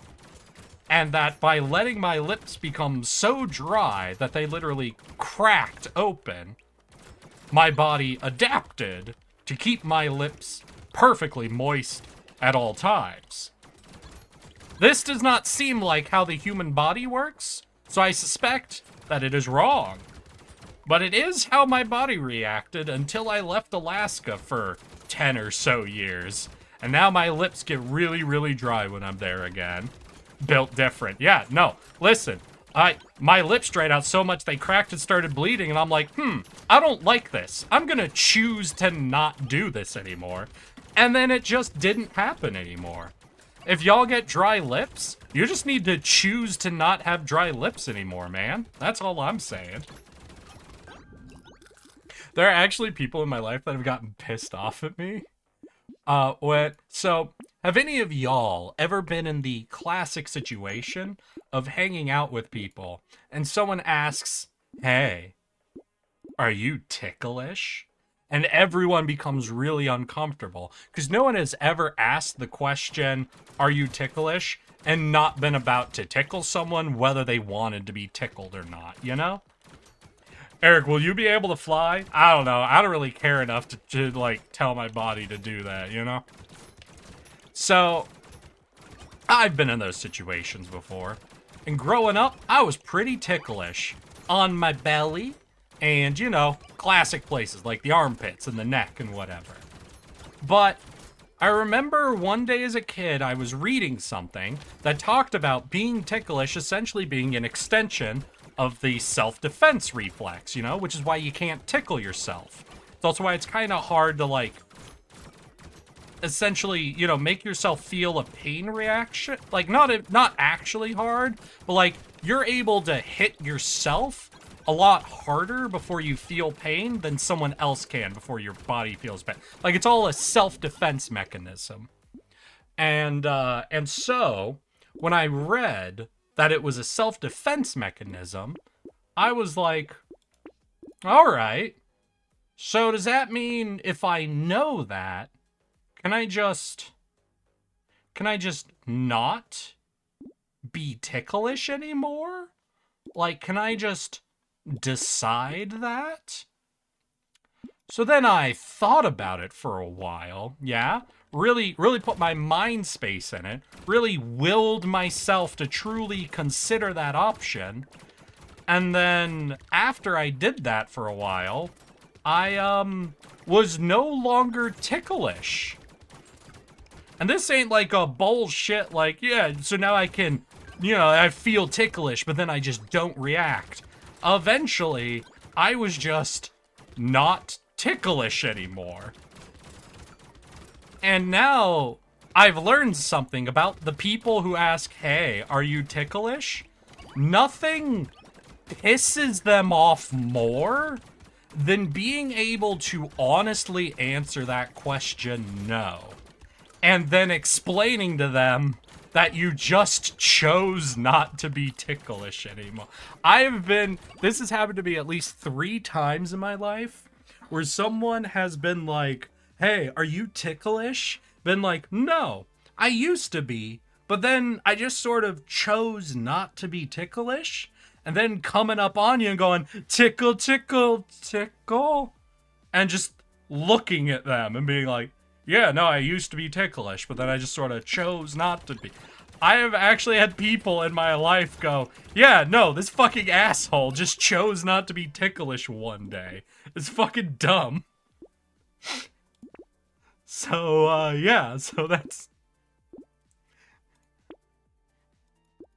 If you're ticklish, you know, just fucking choose not to be. What are you doing?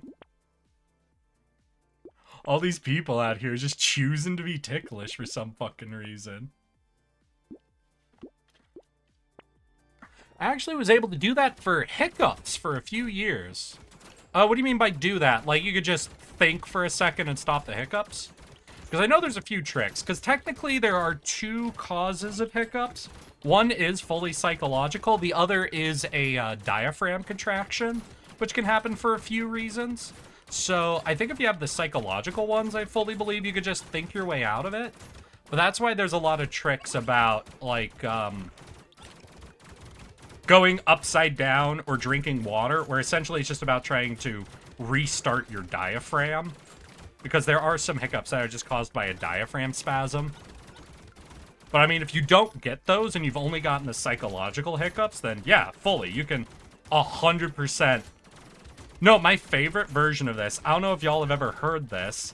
There's a trick I heard years ago, and I love using it because it's dumb. That if you ever have the hiccups, just remember that you used to be a fish. and that as a fish, you eventually learn to breathe. Your ancestors were fish, and those ancestors learned to breathe. And look at you, failing to breathe now. Really upsetting your ancestors, aren't ya? Really being pieces of shit to all the work your ancestors. You're a fish. You're a fish who's failed to learn how to breathe. And, twice in my life saying that to someone, like escalating, insulting them for being bad at even being an evolved fish, has caused them to not have hiccups anymore.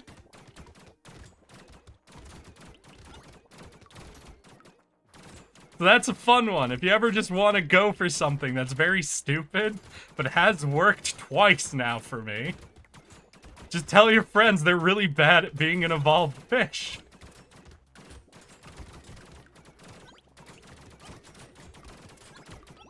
Weren't we all Stardust once? You could try that. But I feel like the fish one better gets people in the right mind space. Because if they start thinking about fish, they start thinking about how fish breathe underwater. So they start thinking about their breathing. And that'll fix their hiccups. But if they're just thinking about being Stardust, you might send them on an existential realization that they are nothingness. And there is a non-0% chance that all of their matter could reassemble itself into Stardust. And you've killed your friend at that point. So I'm not willing to risk that, okay? I'm not gonna make my friends spontaneously reassemble their atoms into being Stardust again. I would get in so much trouble if I did that. You guys don't understand. I would be in so much trouble if you did. No, don't tell my mom I reassembled you into Stardust. Please don't tell my mom. Please don't tell my mom that I made you turn into Stardust. Yeah, I could actually mentally tell my diaphragm to reset. Fuck. That's fucking crazy. Hell yeah, Valky, get it. No, I honor my dusty ancestor. Marcy, I don't know if that means what you think it means. Marcy, please. No! He doesn't know! He doesn't know what dusty means! Wait, Marcy, no! Marcy, no, those are your ancestors! Don't do it, Marcy! Aren't you before fish as a tardigrade?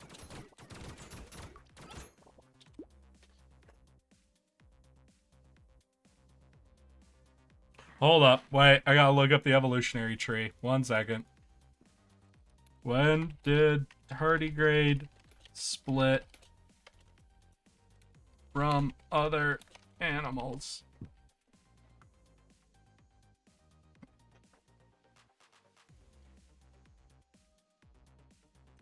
Let's see here. The earliest fossil evidence has tardigrades in the Cambrian period.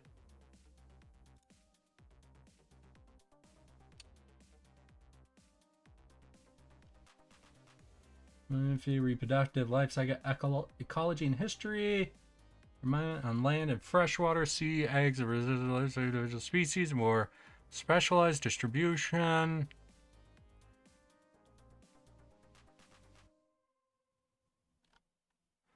I'm not sure when they split, actually. Like, obviously, with them being a micro, like, animal, it's pretty much almost guaranteed that it was before fish. But I guess I don't actually know the answer to when tardigrades split off, so I can't say 100% if I am or am not related to fish. Shit. I don't know if I'm related to fish, y'all. I need someone to tell me if I'm related to fish or not. I need to know. I have to know, because I'm a eukaryotic creature, microscopic in size, so unlikely to be before fish. But I don't know. Were there early fish? Like, were worms separated from fish or from a different group before fish? I don't know. Who are my ancestors? Who are my ancestors? Oh no, Dusty ain't that bad. You know what? I'm gonna just fucking make sure I get this right. As we've all learned, sometimes I have the wrong ones. Urban Dictionary, Dusty. I'm pretty sure it means something essentially the opposite of having drip, you know? Or having that dog in you. Dusty, meaning a broke-ass man. So just broke? To be unable to take care of one's hygiene in fashion or appealing way. What? To be unable to dress. Oh, to dress or take care of one's hygiene in a fashionable or appealing way. A broke player, typically a male who has nothing to offer but sex, usually a user. This type may appear to be what society deems successful, but targets the vulnerable and likes to exploit feminism and pick-me's, willing to go Dutch 50-50, etc. They often look good on paper, but if you pay close attention, their game unravels quickly. If you willingly accept their nothing but trouble, avoid at all costs. We have gone through 3 definitions, all of which I'm not quite sure are 100% on the up enough, but I think they capture a broad energy we're looking at for Dusty. So it seems to be somebody who is either broke and or cheap. Do tardigrades have spines? No, I think we're before. But you also have, don't you have... No, wait, I was thinking of bony fish. No, all fish are chordata. Yeah, tardigrades are separated from chordata. Yeah, tardigrades are before fish. We're good. We're solid. I'm not related to fish. Tardigrades aren't related to fish, y'all. We solved it. No, eels do have a spinal cord, though. They might not have spinal bones, but they have a spinal cord, Hallfrost. It's about the nerve, it's the nerve cord, not about the bones.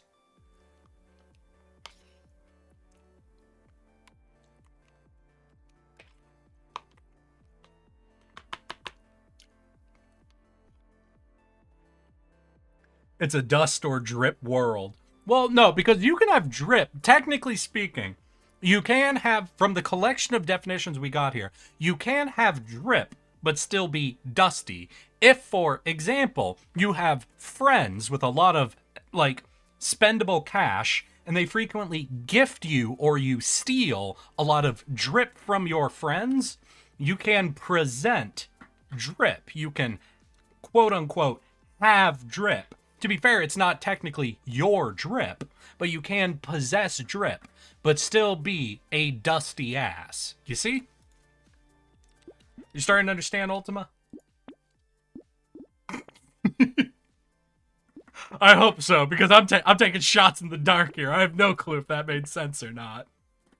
No, because a spine is bone, by definition. No, the spinal column is quite frequently encased in bone.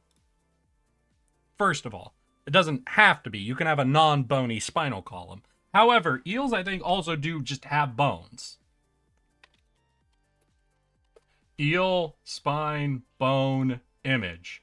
Yeah, eels have bony spines, my dude. Like snakes. Hiss. I'm gonna post a picture in the Discord. Don't you worry.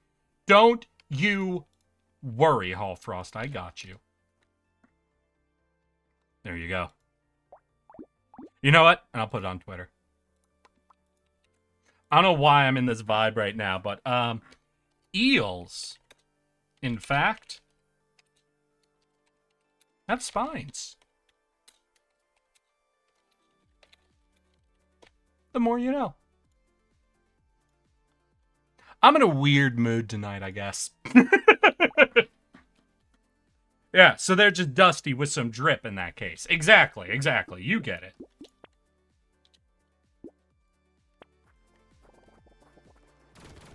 Speaking of snakes, I should get mine out. Speaking of snakes, so I assume every single person who comes to my chat is familiar with Junie, right? If any of you are not, please speak up now, because we're about to discuss some new shit going on that relates to snakes. So I think most of you know what's gonna happen here. Mayhaps. Okay. I just need anybody who isn't to speak up. She's neat. She do be neat. The moth? Yes, the moth, Mercy.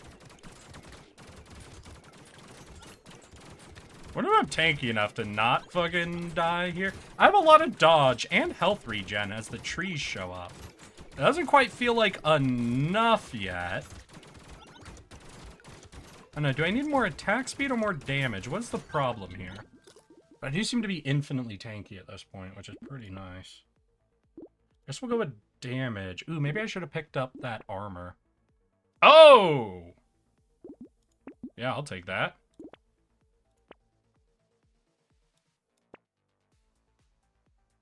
I'm overbuilt by 7 dodge, so I think I'll actually get this. What is this? Crit chance, range damage. Wait, no. I thought I would have armor in here too. I was looking at the ingot. I'm like, oh, it's gonna be damage, health, and armor, but you lose dodge. But no. Oh, it's final wave anyway. Doesn't matter. The snop, yeah. So everybody saw Judy's new goddamn model, right? That shit was so fucking cool. Holy crap. Nah, I like popped in for a bit. I was looking at it, and I'm like, why in the hell am I looking at a Quetzalcoatl freerun right now? Or not freerun, shit. Sorry, I went anime, and that was like the most recent one I had watched. Quick, Delicious in Dungeon. Dragon Girl's name. Fuck. Help me, someone help me, please. Please, someone help me. Please, I don't know. Delicious in Dungeon, Dragon Girl, help. Fallen, okay. Maybe I got the first letter. I don't know if I fully mixed that and just got the first letter right. Yeah, but I was like, why am I looking at a Quetzalcoatl Fallen right now? And that was so fucking cool. I'm so excited. But I was laughing because I do. Hey, that's one of the achievements done. Sorry, I gotta update the Boom, baby. Hell yeah. The Lamia style? Yeah, handheld version is so cute. I didn't see the handheld version. Shit. Junie is so badass at making models. Fucking amazing. I am always amazed by that shit. I just hope she takes fucking breaks in between her absolute splurges of just amazement. But now I was looking at, I'm like, I'm in love with the Quetzalcoatl look. It's so fucking gorgeous and amazing. You could see some of the inspiration. What I do feel bad for is I remember checking in with this person on our first, second, and third models. There was one cosplayer that kept doing like the most perfect fucking, I'm gonna see if I can just go. I always forget, and because I think of her as my goddamn friend, I don't think of her as someone I can Google. One second, Juniper Actius cosplay? There were a lot more hits here than I thought there would be.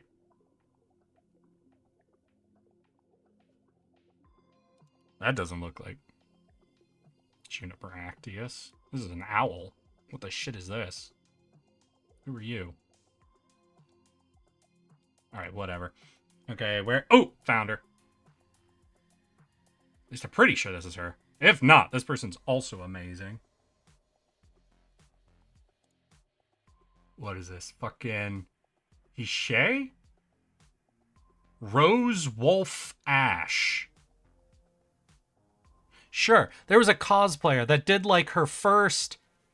yeah, people know. Alright, people figured it out. I think she did like multiples. Like, I remember she did at least 2, if not 3 of her models as these fucking outlandishly high quality cosplays. And I remember I was thinking, fuck, I couldn't imagine someone doing that because I'd feel so bad anytime doing a new model. And looking at Junie's latest one, I'm like, I don't think that girl's gonna be able to cosplay this one. I don't think she's gonna be able to do this one.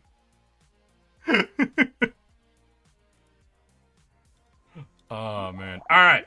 Turn to main menu. We're gonna do the gun runner again. But hell yeah. No, was that just a first attempt cryptid? Just knocked it out? I mean, hell yeah.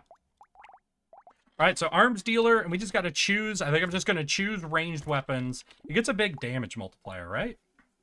Your damage modification increased by 33%. We start with the bunny, which is a free reroll. Okay. So we're just going to go hard into that damage multiplier and just pick up every option they give us for ranged damage, essentially. And then only grab the ranged weapons, but go hard into them, essentially. We're going to look for anything that gives us more rerolls, anything that gives us cheaper rerolls, anything that gives us more and more range shit, yeah? Oh, and they offer me a bait.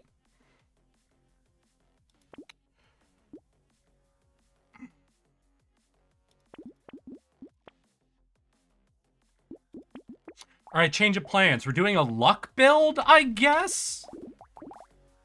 They give me 2 baby elephants, level 1. What the fuck? All right. Those are some impressive cosplay. Yeah, no, I remember when she first started and she showed that to me. I'm like, oh my fucking god. You do realize if you ever do a model change, you have to let this person know ahead of time. If no one puts that much effort in, it's like, you gotta give them a warning. To be fair, she slowed down on making models relative to previous years. Yeah, good for her. I hope she slows down a little more, personally. Partially because I want to keep looking at Quetzalcoatl, but, you know. Is the owl Frederick? Could be. I don't know. I was just quick scrolling through fucking Google images. I feel that with her merch, she releases a bunch of trading cards for models she just ditched. Ooh. Juniper trading cards. Interesting. That's an interesting idea.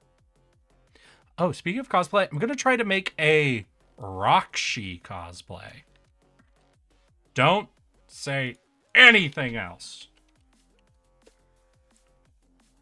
Roxy cosplay.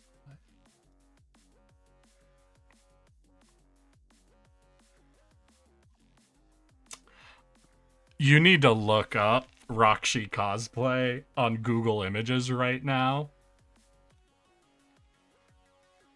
Boy, howdy, is this a collection of pictures to be looking at. I wish you all the best. I wish you all the best on your Roxy cosplay. The few examples I'm seeing here do not inspire confidence. But I hope you can pull it off. Oh, she happens to be named Juniper. Oh, fucking got it. Easy. Easy understood then. Easy grab. You see, this is why people need to pick a more reasonable online name, like mine. Eric, yes, that one. I'm gonna look for ranged weapons, right? Yeah, okay, we're gonna pistol, SMG, take that. Ooh, a permanent, that could be good. Take all that, and we'll go. Yeah, and GamerSup's trading cards, she commend a bunch of beloved... She calmed... Oh, calmed. Got it. She calmed a bunch of community members to make fucking trading cards. Hell yeah. Fucking get it. I hope she ends up earning that flavor. That'd be the funniest shit. I can't wait. Do y'all understand how hard it is to describe anything about GamerSupps to people who don't already know what it is? I feel like I've had this exact conversation with y'all already. I definitely have. Oh my god. Oh, slingshot. That's good. Oh, I'm sorry. I'm not going to go off on this again. Y'all already know. Y'all already know all this. Lock in baby elephant. Oh, what I should be doing is locking in a weapon I like. Because when you grab a weapon, you're more likely to see it as you scroll through. Alright, we're going to try this theory. Just call it Gamer Kool-Aid. With such amazing flavors as Brand Risk. And what's the milk one called?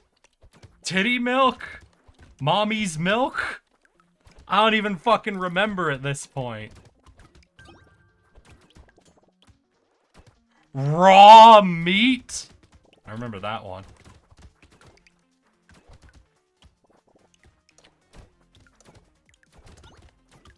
There is no good way to describe this to somebody who doesn't already understand.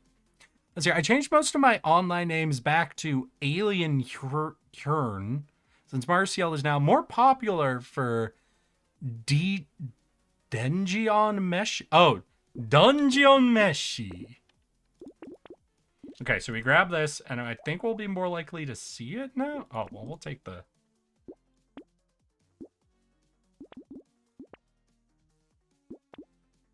Okay, well, we got at least 2 of those. That's good. I can grab this, because this is what, bonus XP? Oh, yeah.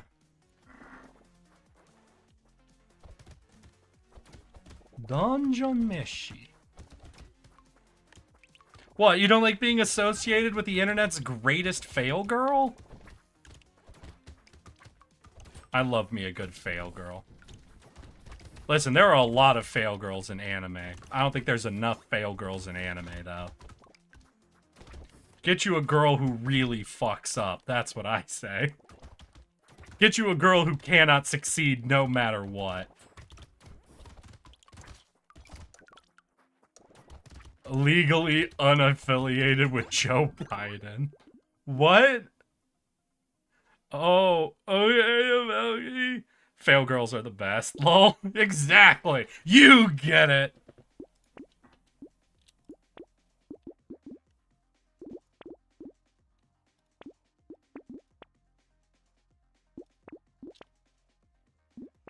More trees is fun. Laser guns decent. I think I'll lock these in. And this, honestly. Yeah, that'll be good. There's a reason for the Junie Aqua comparisons. Now listen, I love me a good girl failure. You gotta be careful when you start calling out actual people for it, though. Ah! Oh god! It's not fast enough! I do not shoot quick enough! Ah! Guy running! I think it's Grandpa's. I think it's Grandpa's ashes, not Grandma's. I think I remember that because that one was hilarious. With how black the powder is and how purple the drink comes out. It's very goofy. It's very clear what they were going for and how much it didn't quite work out, I think, in the way they were hoping. Tardigrade. God. Just water. Hey, how you doing, my guy? Welcome, welcome. We're going for the 4 hardest achievements in Brotato, or at least gotten. Yeah, we'll go with rarest. The 4 rarest achievements in Brotato. Can we get them? We've got 1 so far.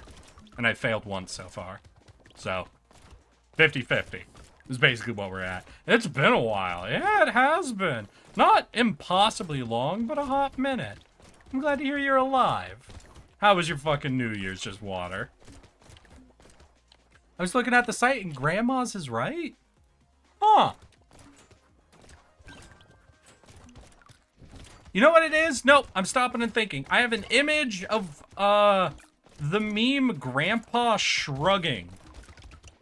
Tell me one of y'all has that image in your head after I described it now, because I can't be the most internet-pilled person here. Please don't make me the most internet-pilled person here. Please don't make me that. But I have the image in my head of shrugging Grandpa. There's one of each. Oh, shit. Thank you, V. Thank you. You've let me fully off the hook, and I appreciate that. You're a fucking real one. Recycle. I'm gonna lock in the revolver. You know what? I'm gonna recycle. We're gonna go for the XP. We're gonna lock in that revolver. Because a purple revolver, I think, is gonna be really good. I don't know if I should hold on to it.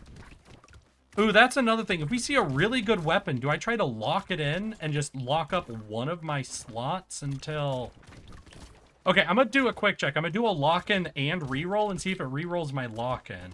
Because if it doesn't, if we see a really good weapon, like a nuclear launcher, an obliterator, a minigun, do I lock that in and try to save that for level 20? Like, give up one of my reroll slots just to guarantee I can start the level 20 shop with a really solid weapon in hand, increase the chance I see more copies of it. Maybe do that like wave in 18, 19. But we're not guaranteed to see a really good weapon again, just because it's like a later level. So I'm just wondering if it's like one of those 3 like red at the start, like, you know, pure rarity ones. Do I, like, I'm not going to do it for the revolver. Like, I just saved the revolver so I'd have the revolver. You know, I think that's a good lock-in.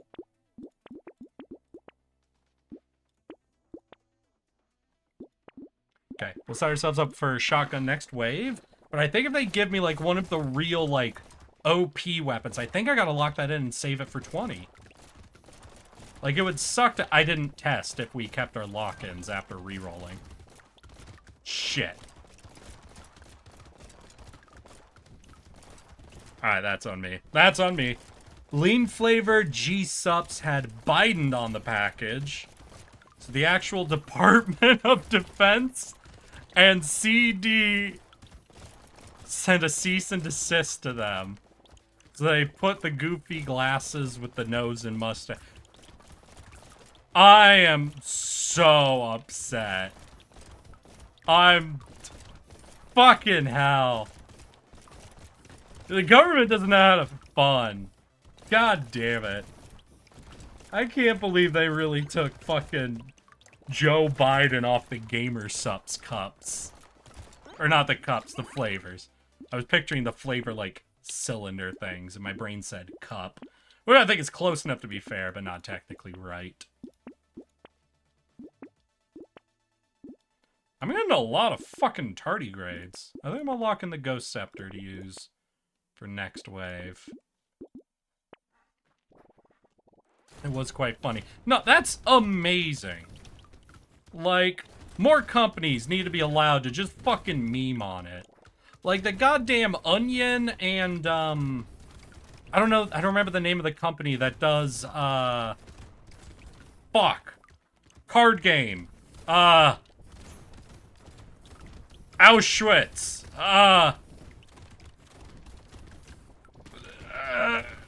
Cards Against Humanity. There it is. Got it. Got there. Don't worry. No, I figured it out. Like, Cards Against Humanity and The Onion have done just actual real-life ridiculous shit. Don't worry, Clizzard. I already got it. No, no. We're good. We're good.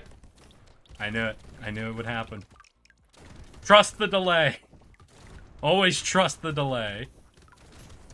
But I know, like, my favorite thing Cards Against Humanity has ever done was the Hole to Nowhere, where they bought some land, and then for every $1 donated, they did a shovelful of dirt out of the land they bought. So, like, people were donating money for them to dig a literal hole to nowhere.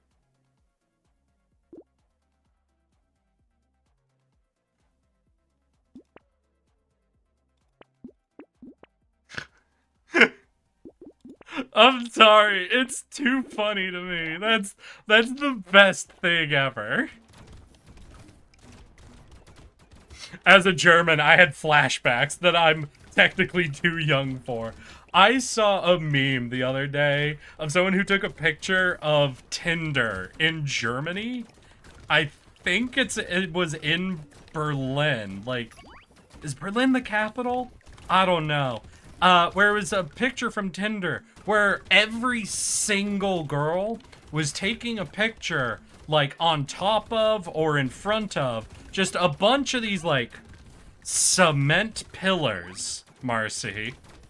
Just like what seemed to be like a park or something that was set up with just a bunch of these really tall cement pillars that they were just taking their Tinder dating profile pictures on top of and next to. And I'm someone who recognized that location on site because I've seen other videos in the past about it. And I gotta know if you know just from that description. where they were, Marcel. Do you know where they were? Where all of them were taking their their dating profile pictures? From that description, do you recognize that place? I do not actually. Brandon Mergate? 1 second.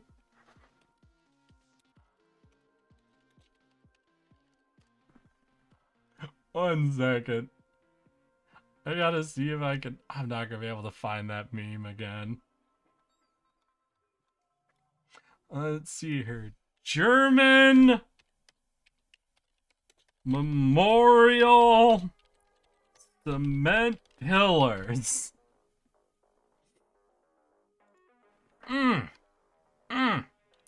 That's a beautiful picture. I'm gonna post something in the Discord, yeah? Here, y'all can enjoy this nice fucking ooh. Ooh.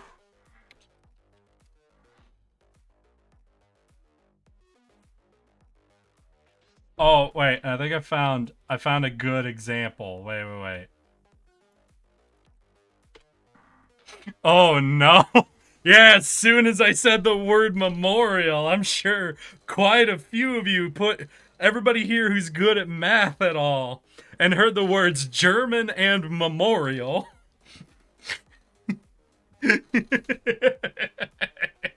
It got just has a little bit of pattern recognition to you. Probably immediately went, wait a second. And there were dozens of these Tinder profiles using this as their location. The funniest shit in the world to me was just seeing like 40 pictures of women's main Tinder profile pic being them at a Holocaust memorial, sitting on top of it, taking pouty photos.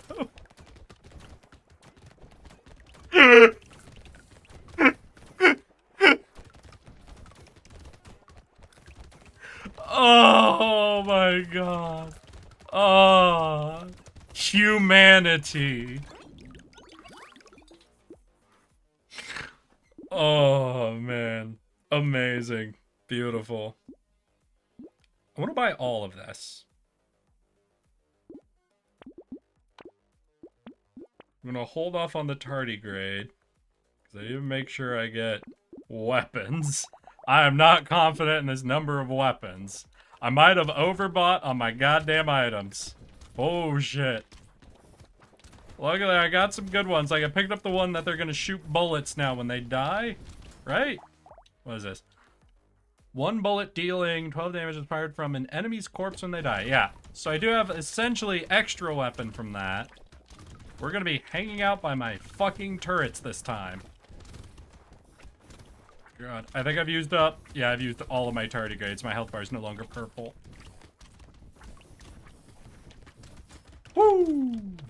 So yeah, if y'all are ever seeing a very interesting photo on Tinder of a girl sitting on or around or near a bunch of cement pillars, I'll just give you the warning right now of where that location is. German Tinder be fucking wild, yo. Oh, I might be in trouble here. Oh, barely made it out. It doesn't even look like a nice place to take a picture. You're actually wrong. I think this is actually a great type of location to take a picture on. Like you can see from the Tinder photo, because it is nice, neat, and repeated gray boxes and pillars, the background is interesting, it's textured, but it doesn't actually like have anything for your eyes to settle on. So it's like a blank canvas, it's like a blank wall, but it's more interesting than that. So it's actually a terrific place to take portrait shots of an individual, because all of your focus will end up resting on the person in the photo, and nothing will be distracting in the background, but the background is still interesting and textured, so it doesn't look just like taking a picture at like the DMV, you know? Everybody knows how their fucking DMV photos look. All of that said, please don't go to a Holocaust memorial to take your dating photos. This is a request directly from me, Eric, yes, that one. Please don't go to a Holocaust memorial because it happens to have a really good setting for you to try to pick up people on the internet from. Just because it really helps you pop out from the background. Please don't do that. Now I'm imagining taking a Tinder photo at the DMV. Just like going for a dynamic shot of you like leaning forward in a crowd of people all leaning back, you know, as everyone's bored and waiting for the DMV, but you've got like a coy smile on, you're holding your paperwork already done, ready to go up, you're excited to be there, so it pulls you out from the crowd. Hey, I'm a guy who's kind of fun, but also I make sure I get all the important bureaucracy done. You want to pick me. Sorry, I don't know what came over me there. I think I blacked out for a second. What happened?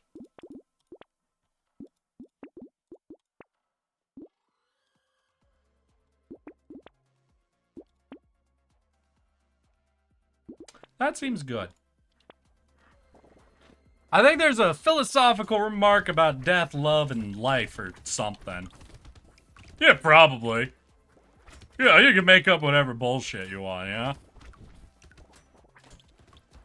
The simple fact is, humans do not give a fuck. I think that's the simplest fact. This happens to look good in photos, so we're gonna use it for the photos we're taking. Unfortunately, most of the pphotos we're taking are not being used for the reasons that might align with a photo being taken in such a location. Just water? Thank you for the 3 years, 8 months, and 6 days, my dude. Holy fuck. All y'all getting way too close for 4 years for me. I don't like it. Y'all trying to make me old. I'm not old. You can't make me old. You can't do this to me. Trust me, the people born in the capital cities are actually just very special. Oh no.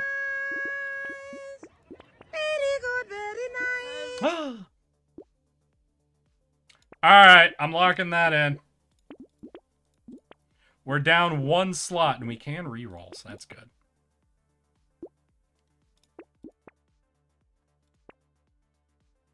Shit. We're saving that to level 20. I'm sorry, the Gatling laser? We're saving that to level 20, okay?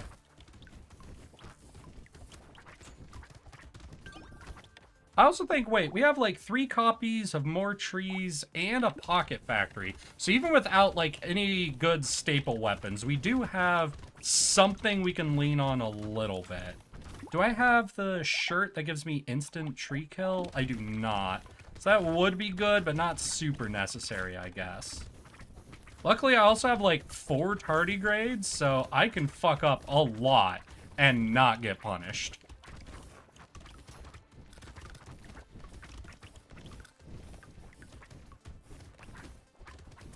Oh, fuck. Did we get an evolution? God damn it. We got an evolution. I might be in trouble. How early? 15 seconds with him. Oh, I don't like that. Oh, stop, stop. Kill it, kill it, kill it, kill it, kill it, kill it. Oh my god. How long do I have? How long do I have? 16 seconds. I think I'll be able to survive from now, even with 2 evolutions. Yeah, we're good. We're good. We're solid. I'm okay. Woo! Wow, that is a long sub streak. Yeah, we have people here. I'm not convinced any of you are actually resubbing to me. I think all of y'all just keep forgetting you're subbed to me. And at this point, you're too embarrassed to be like, so, Eric, I'm really gonna need to not sub to you anymore. Things are getting really rough. Like, I like you, just, you know. I more so did it as a goof the first time, but now I'm feeling pretty locked. Alright, we'll lock that in. Alright, let's go. That's who I am with the sub to Nio? Aw, Nio's great. I have not watched her in a while, though. That's fair. I don't even know why I haven't. Maybe it's just been a scheduling thing, a timing thing, you know? To be fair, Junie does stream, like, 3 hours before I'm off work every time. Like, god damn it.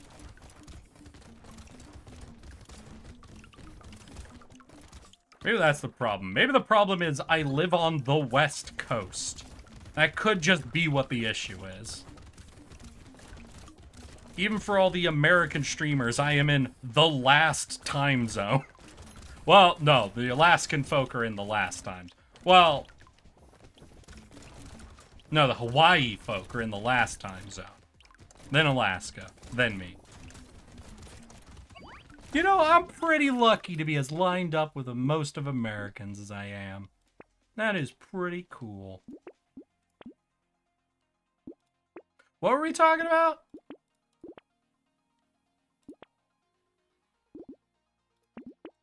Okay, no more upgrades. I need to buy weapons. I can't have 2 slots locked in. Shit.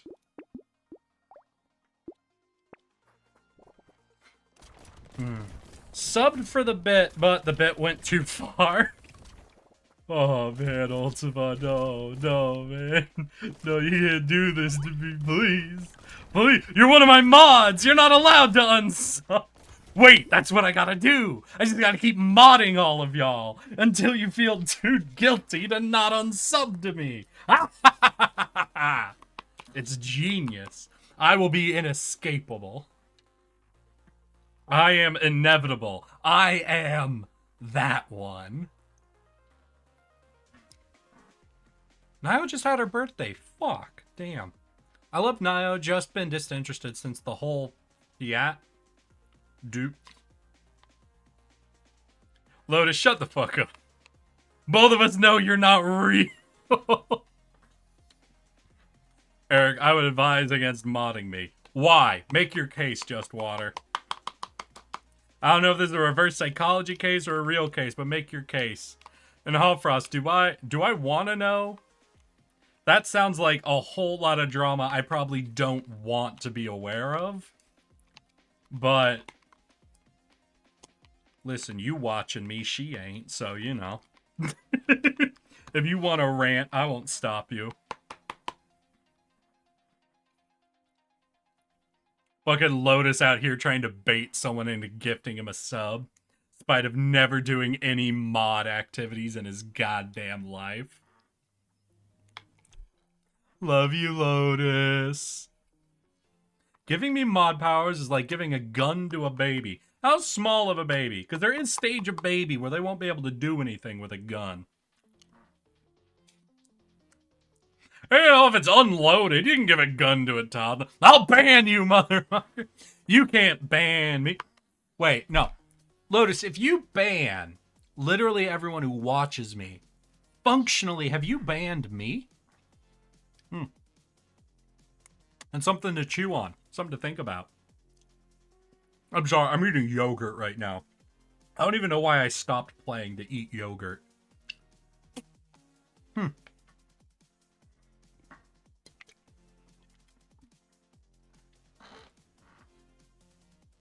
Is Seattle at least a clean place? Can't imagine it is since it's a big city. I mean, when you're in the downtown city shit, yeah, not super clean, but a lot of it is pretty clean, honestly.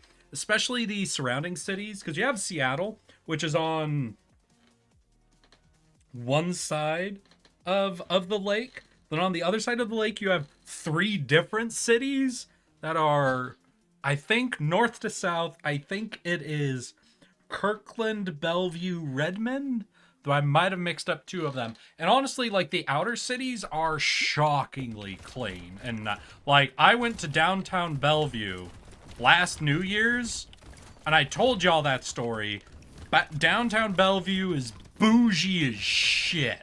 Like, there was a masquerade party inside a rented out museum when I went down there.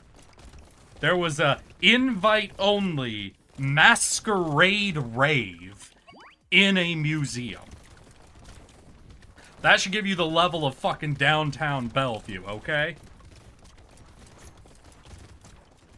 So I'd say downtown Seattle, probably for all three of them, is on the grungier side of things, but as far as cities go, I would not say... I went to school in New York, y'all. I'm probably gonna have a pretty biased opinion on all of that.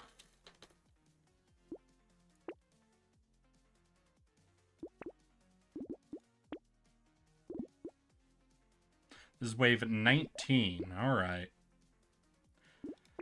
What I'm actually going to do is lock in 2 weapons. We're not taking any upgrades, because I need enough weapons. Like, I want this, but I need to be spending a lot of cash. Okay, we'll buy that one. To reroll to make sure I get weapons. We're going to spend 1 more. Okay, nothing else to lock in. That is, I think, a really solid weapon setup for Wave 20. I think that's a really good grab for Wave 20. So the real thing, I think, is...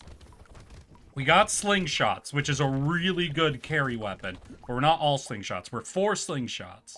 All primitive. Cactus is pretty okay because it has 2 different weapon damages. The melee and then the sparks. Torch is okay, but I don't think I actually have a lot of elemental damage going on. Luckily, we do have a ton of trees and the mini factory. I think by how this is going with these weapons, I think Wave 20 we might have. It depends if we're against the snake or not, though. I just have to remember, the way I've always won is by more so focusing on not dying and less on trying to kill the boss. So I just gotta keep that in mind. Is the weather good? It's spring and summer, it's pretty good. In winter, it gets kind of dreary because it rains once or twice a day. Yeah, it rains once or twice a day in winter. So you gotta be ready for that. Museum rave. It was cool. I couldn't go in. People came out wearing masquerade masks and started dry humping in front of the building. They looked like they were having a good time.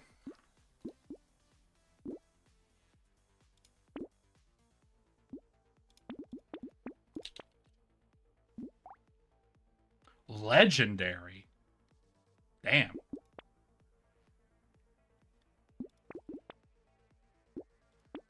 Take a red. No, we're just gonna keep looking for purple or higher weapons, I think. We'll take the revolver. And up it. Alright, here's wave 20. Sounds more like a cult to me, or some rich perverts. Pretty much, yeah, some rich perverts is what I'm saying, and that's who lives in downtown Bellevue. Bunch of rich perverts. That's PNW weather for you? The fuck is PNW? From what I understand, Oregon, Washington really is the climate for me. I love overcast skies. I like overcast too. Nah, overcast, warm, but overcast, I think is my favorite. Oh, it's the snake. Shit.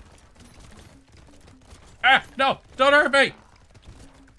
All right, yeah, focus on survival. Right, that's the trick. Wait, I have like 6 tardigrades. Hold on a second. Maybe I don't focus on survival?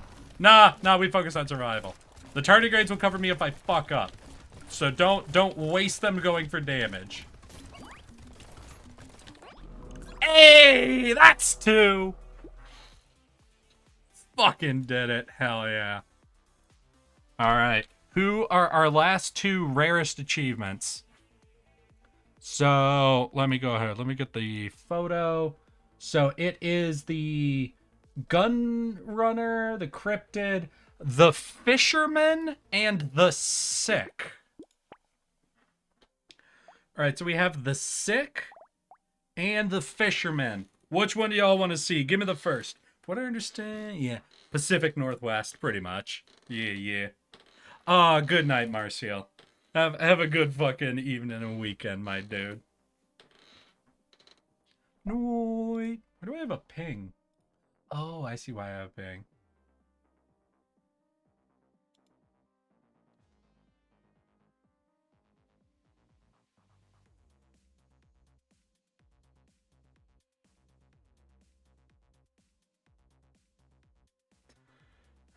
Ah, I see. Understood.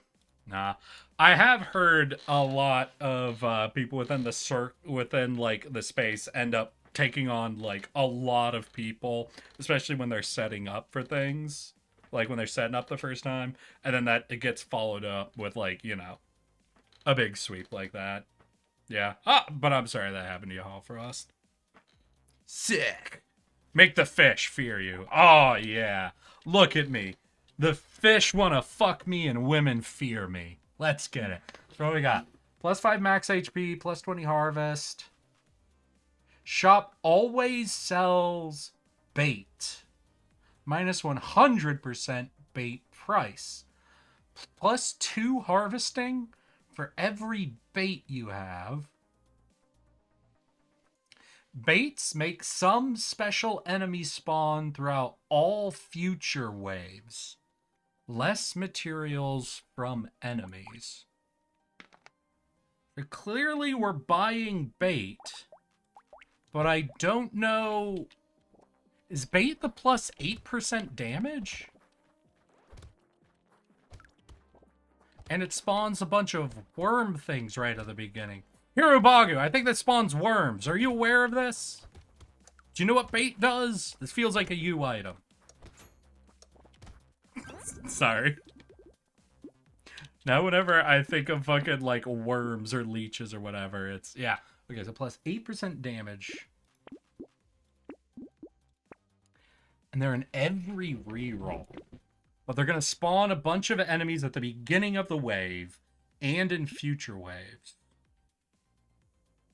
So maybe I don't take 2 my first wave, you know?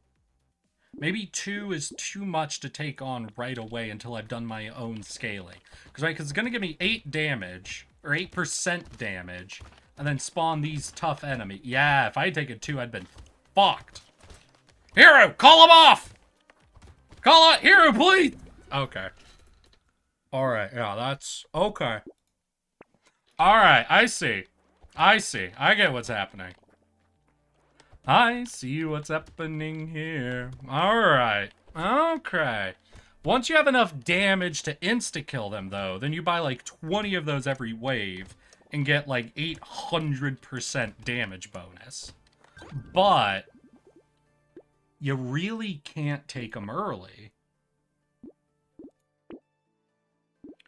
Because they'll kind of kick your ass. You get too many of them up and running. Okay, I see it. I see the play. So we got to scale on our own. We also get less materials, right? 50% less materials from enemies. So I need harvesting to cover up for that? Or trees. So it's really hard to scale early because I can't buy a lot of items. Okay. So this is the boy that's really just playing for late game. He's given up all of his early game stats. I see the vision. I understand the instinct. Alright, I think we'll go one more wave. Hopefully we can get up to 5 or 6 slingshots, and then we'll start picking up... We'll pick up 1 bait, see how we can handle it. And hopefully we'll be able to quickly get our damage up to the point that we can almost insta-clear those guys. And start picking up multiple baits every time. Start getting the damage multipliers going. I haven't gotten any range like flat range damage boosts, I think, right?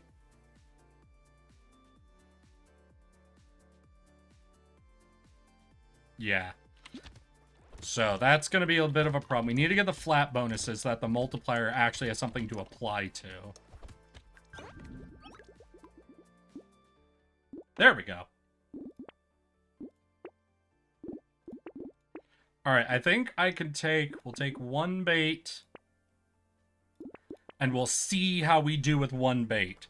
Couldn't you, in theory, buy nothing but bait, wait for the wave to get a massive increase in damage where you can one-shot things? In theory, but you'd have to know how much health they have, how much damage you're doing, and how much damage you'll do after the multiplier, right? And you need enough money to re-roll every single time. Because remember, while they say it's 100% off, you're still paying 1 material to buy it, and you're paying material to get the re-roll on it. So you have to have enough on hand, not only to get to one-shotting them, but to know, essentially, you'll be able to afford enough. Because if you're not one-shotting them, then you're in the situation where you're essentially screwing yourself over. All right, we'll take 2. I'm not taking a 3rd. We'll see if we can handle that. Ooh, 2 was rough. 2 was rough. All right, next time I think unless they give me a massive range damage boost this time from a bunch of different things, I think 2 was more than enough for me. We need more damage, clearly.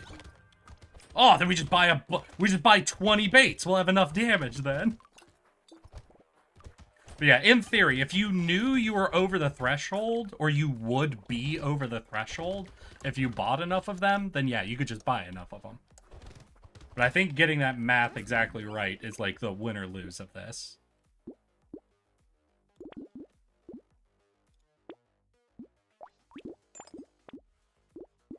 By 1, 2. You know, we'll get some damage.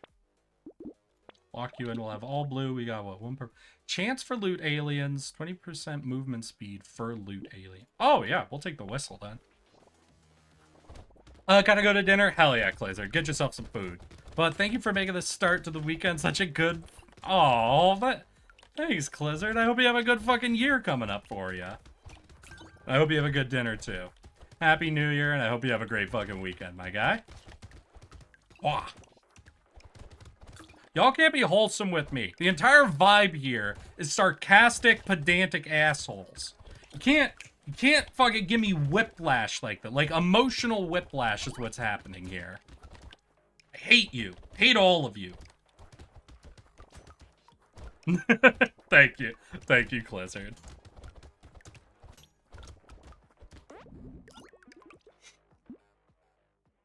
Sure, we can take damage. No, not melee. We can take some attack speed. You 1, 2.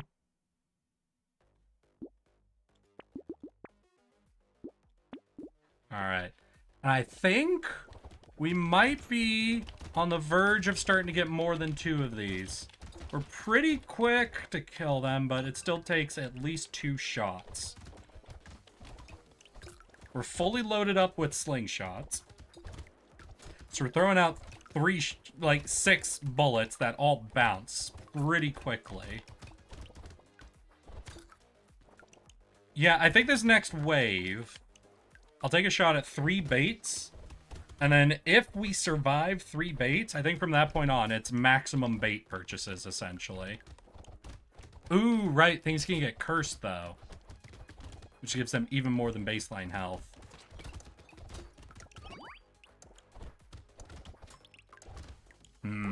Maybe I need to consider that.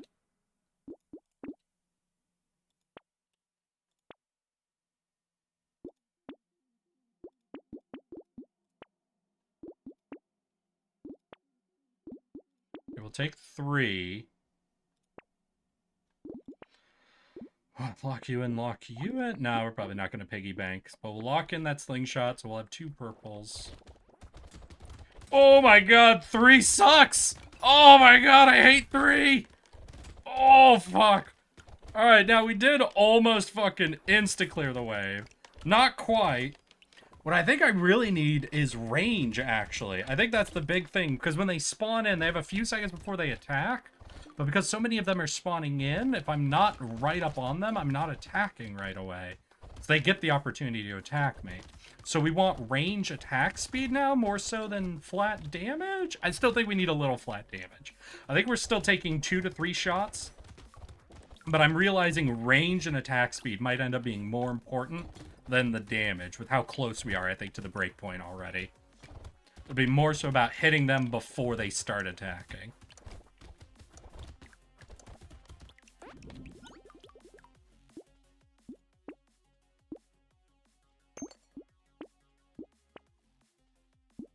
Oh, well, that's just funny. Okay, so we take 3. Got a big range damage boost. Oh, shit! Alright. Yeah, 2 of them came in cursed. That fucked with my math a little bit. Alright. They can come in pre-cursed. I was really hoping that the event spawn of bait would not get equal curse application. But we did survive. To be fair, we did survive, and I'm already back to full HP. So, interesting. Yeah, we're still taking 2 shots to kill those fuckers, though. What is my damage percentage up to? 112. So if each of those is 8%, I'm 2-shotting. So I need to double my current damage. So I need to go up to around... what, 250? A little less than 250? 240-ish% damage. So to go up that much. So if we're at 112, 120, 28.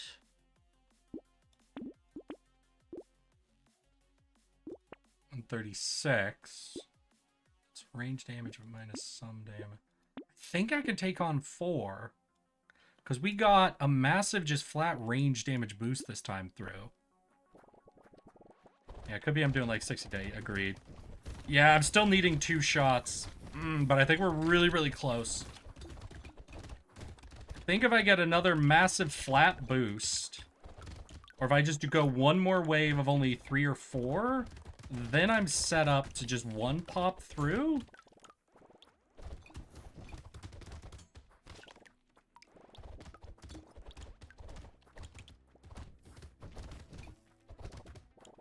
But I feel like I'm right on the verge. We're right on the verge of being able to just go infinite damage, you know?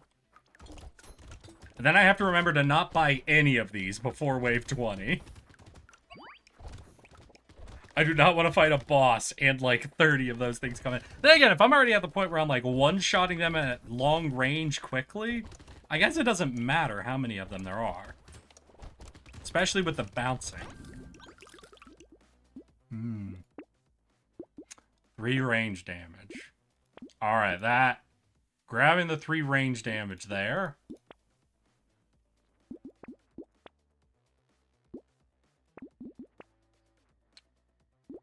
I think we try it. I think I take the risk.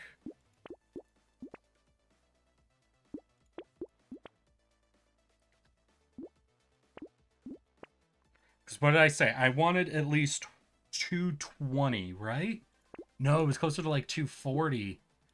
Oh, this is gonna be it. If we win this. If we win this, then I've got it. Oh, I don't know if this is the one. I don't think this is the one. Oh, fuck. No, that wasn't it. No, they were still taking like 2 shots each. Oh, man. What was I up to? Like 15 range damage at 220%? And that still wasn't enough.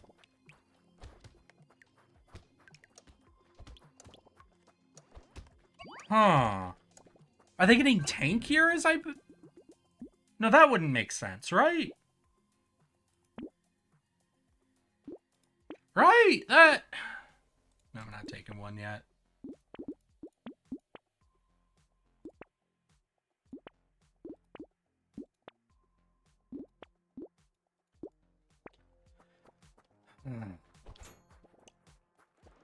Maybe, do I try to force a crit direction instead? Make getting up to the damage easier? No, because if I'm not at 100% crit, then I'm not guaranteed, then a few of them will slip through. And I'll be just in the exact same spot. So grabbing crit isn't bad, but don't give up on flat range damage, range, or attack speed, I guess. Range, slingshot, slingshot. Lock in.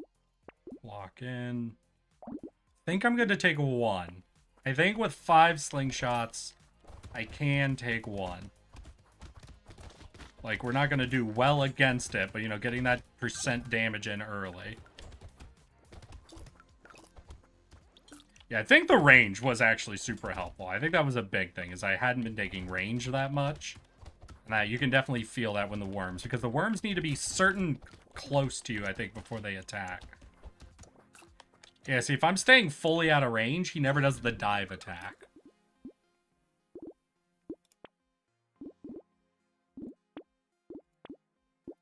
Take 1.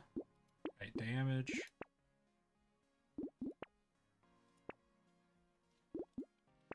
Yeah, we're still only taking on 1. Ooh, okay, got through it. No, that one did the dive attack without me getting super close to them. Maybe that isn't range relevant, it just seemed like it. Yeah, because that guy was half the screen away from me, yeah. So I don't think it's range relevant. I still think range helps against them. But I don't think it's as relevant as I thought.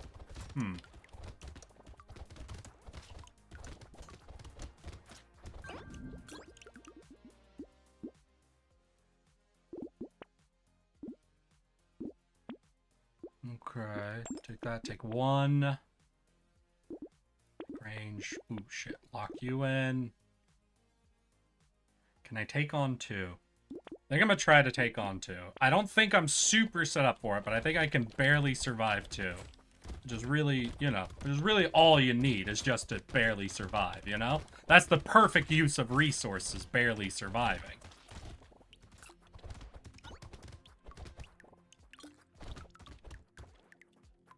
Alright, we're getting through it. Set up, we're working, we're moving. Yeah, we could survive 2.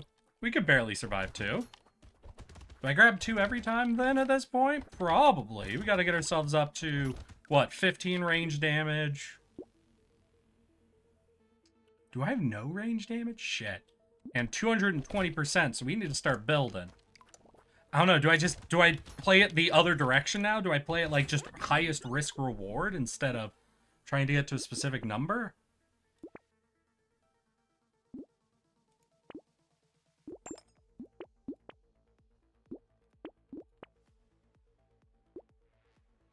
Like, okay, maybe I grab 3.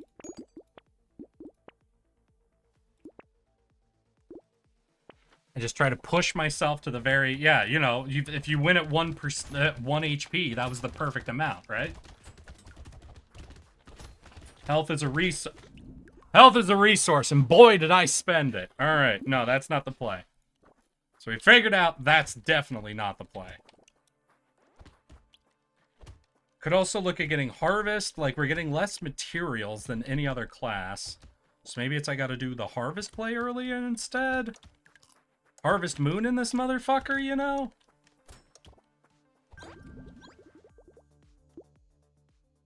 Okay, none of that, first of all. Ooh. Wait.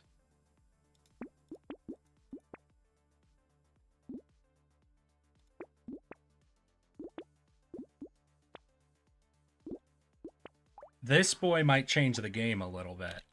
We can get more small fish. Oh my god. Okay, shouldn't have gone for 1 yet. I have to remember, I don't go for 1 until I've got a lot more stats than... Oh god! Oh jeez! No! Please stop! Please stop! And I have 1 curse! I have 1 total curse! And I luck rolled it on 1 of those fuckers. Okay. Alright. Okay.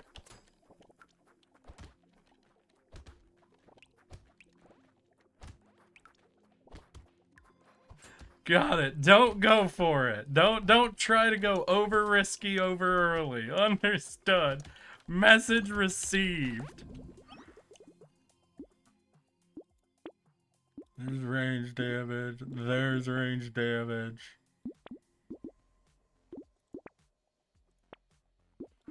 Alright, we're already, I think, a little stronger than we were last time. We got 2 flat range damage. We have 3 slingshots already.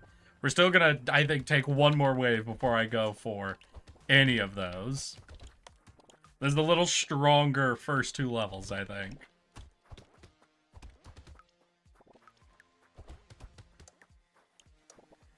Especially if we can get to 5 slingshots before the end of the next wave, essentially.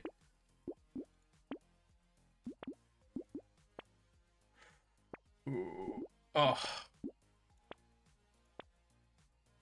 I'm gonna go for 1. We're at 4 slingshots. We had all that early damage. We got attack speed and range going. No curse potential. So we're not gonna face any cursed versions. Okay, survived that one. Okay, so we do barely survive 1, so I guess we take 1 every round now. And eventually, when we feel strong enough to take 2, we take 2, and if we survive, then we take 2 every round.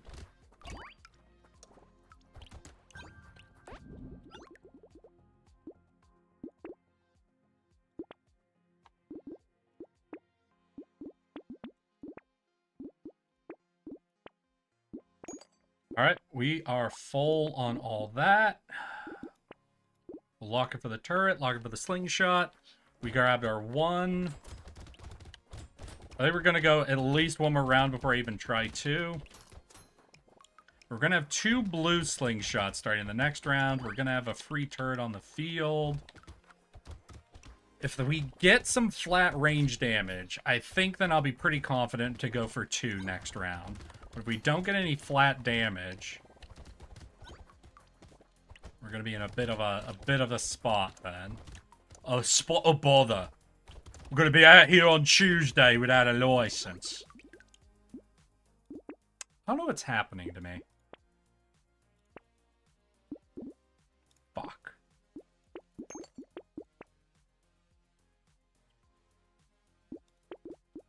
We take 2. Lock these in and let's go.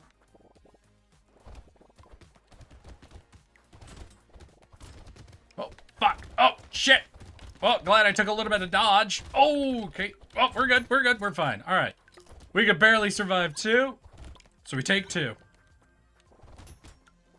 We're going to have a lot more slingshots coming in next wave. So I do think we are very quickly. We might only have to take 1 more wave at 2 and then probably have to push into 3 right away.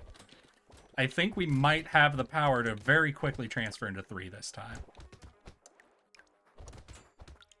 But we got to remember over 15 and 220 in order to really go for it. 1, 2. Do I feel strong enough to go for 3 right away? What's my damage? 48%, range damage 5. Nah, I'm not feeling it. I'm not feeling going straight in.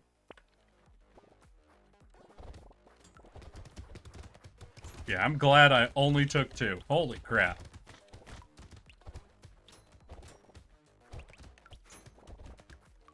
But solid. We got solid.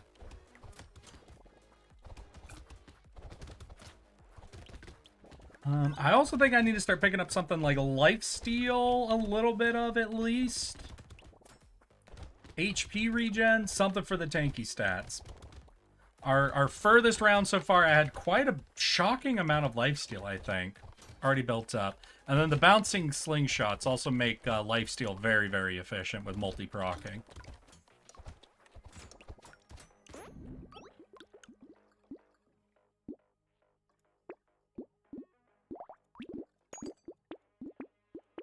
One, 2. It's easy. I think I risk it to go for 3. I think going this many higher level slingshots, having Cyberball, and that plus, what, 10% attack speed we just got? I think that might be barely enough. Oh my god, no. No, I don't think it was. I don't think it was. It was! Ha ha ha ha ha! I'm a genius! Look at me go! And you all doubted me! I knew it! I always knew it!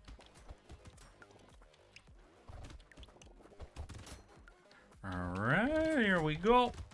Cutting through, cutting through. I'm a genius! Oh no! The risk was calculated, and boy did I accidentally pick the right number.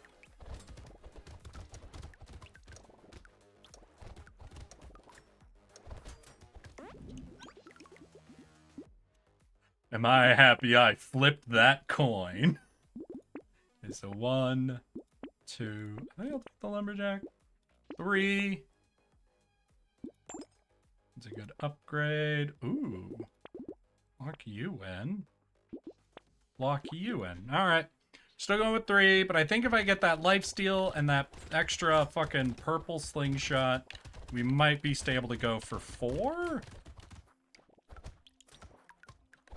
We'll see. We'll see what all upgrades they offer us, like, at the end of match, you know? But that feels like a pretty solid spike we're about to get as well. Going up to another purple slingshot and get up a little bit of lifesteal. Do I have any? I have none. Do I have any HP? Okay, we have no healing whatsoever right now.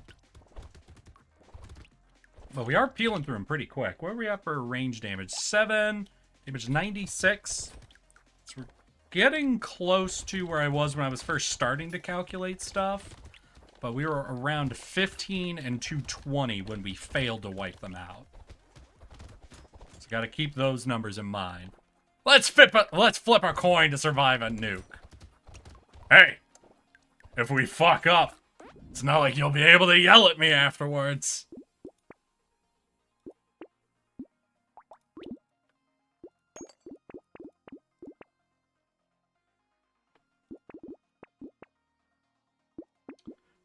Alright. Well, we could only take 3 anyway, so.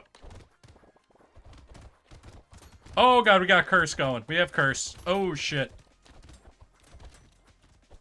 Okay, got through it. We got through the curse. Got through the curse. I'm getting through the wilderness. You know I made it through. Didn't know how lost I was until I found you. Why is this song in my head? What is that song? I think that's all I know from that song. Why do I know just this line from a song? That's a real song, right? This isn't something made up for a show or something that I just heard at some point, is it?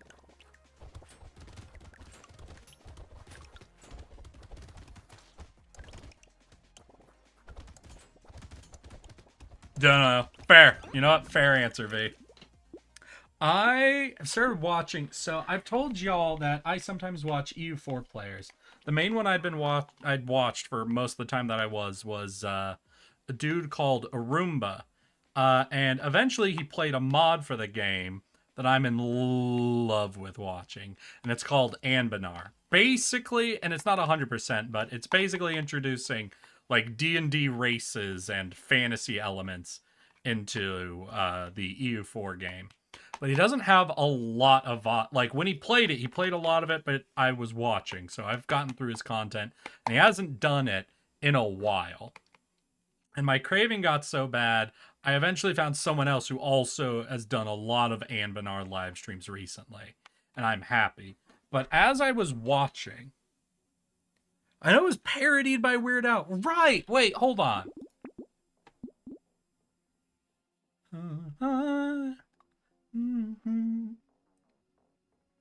So shiny and new. Like a surgeon. That is a real song. Yeah, that's Like a Virgin.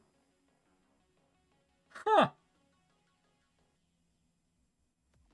Alright, yep. Thank you. I appreciate that, Avelka. You actually got me caught up on that. But essentially I was watching them, right? And I've been enjoying it. And they do something. They do something that when I first started watching streamers, I don't think I picked up on at all. But now I've been streaming, it happens. Every time he says, yeah, what do you think, chat? Or, alright, chat. As soon as he says the word chat, I feel my defensive measures kick in. My body tenses up. And I go, oh no. Is that what I sound like? And I'm wondering, on y'all's end, does it feel weird when people refer to you as chat? Because I don't think it ever felt weird to me before. But now that I've been streaming, being referred to by someone as chat feels so fucked in some, like, I can't tell if it's cringe or a different emotion I'm feeling, but it's only after I started streaming for 4 years now, it feels wrong. Whoa, chat! Did you see that, chat? Oh, chat! Oh, the light. Oh. How you guys doing? Hi, son. Hey, son! Sorry, I didn't see you hop in. How you doing, my guy? How's your weekend, and how the fuck was your New Year's, my dude? Must be strange just being on the other side? Okay. And you get used to being called chat. Alright, so it starts weird, then you get used to it. So, like, the lip balm in Alaska thing, eventually being called chat enough essentially causes your lips to crack and start bleeding. But then you don't notice it anymore. But then if you spend a long time away from it, then you notice it again. I think I'm at 4. Do I go 5? What is my damage? Range damage 9, damage. No, we don't go 5. 4, I think, will be maximum I can do. We did pick up a lot of lifesteal, luckily, so after this we should be... Ooh, wait. I kind of peeled through that one. Now, they didn't get any curse boys, so that might be a big part of it. But I kind of cooked that one, right? Do good. Suddenly remember the time Wendigoon asked me if he's seen his own XQC animation. Wait, no, wait. What fucking video? No, Avelki, wait, I don't remember this happening. Which video was it? It's here. Wendigoon asks Hunter if he's seen his own animation. Wait, no, I found a short. No! Oh, he caught himself! No, okay, he caught himself. Okay.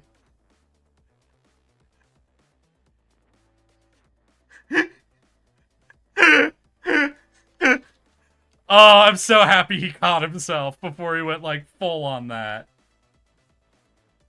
Oh, that's beautiful. That is amazing.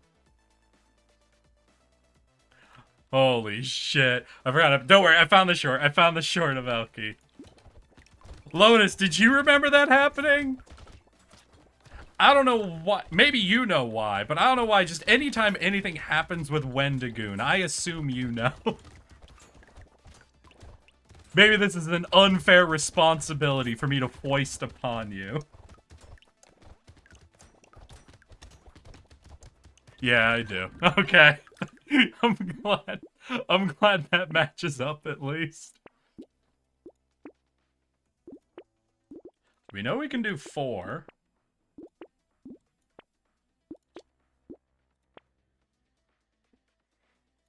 I don't want to do 5 until I get more because we didn't get any good damage boosts that time through. Well, no, I can do 5. I remember I cooked 4. I don't want to do 5 though yet.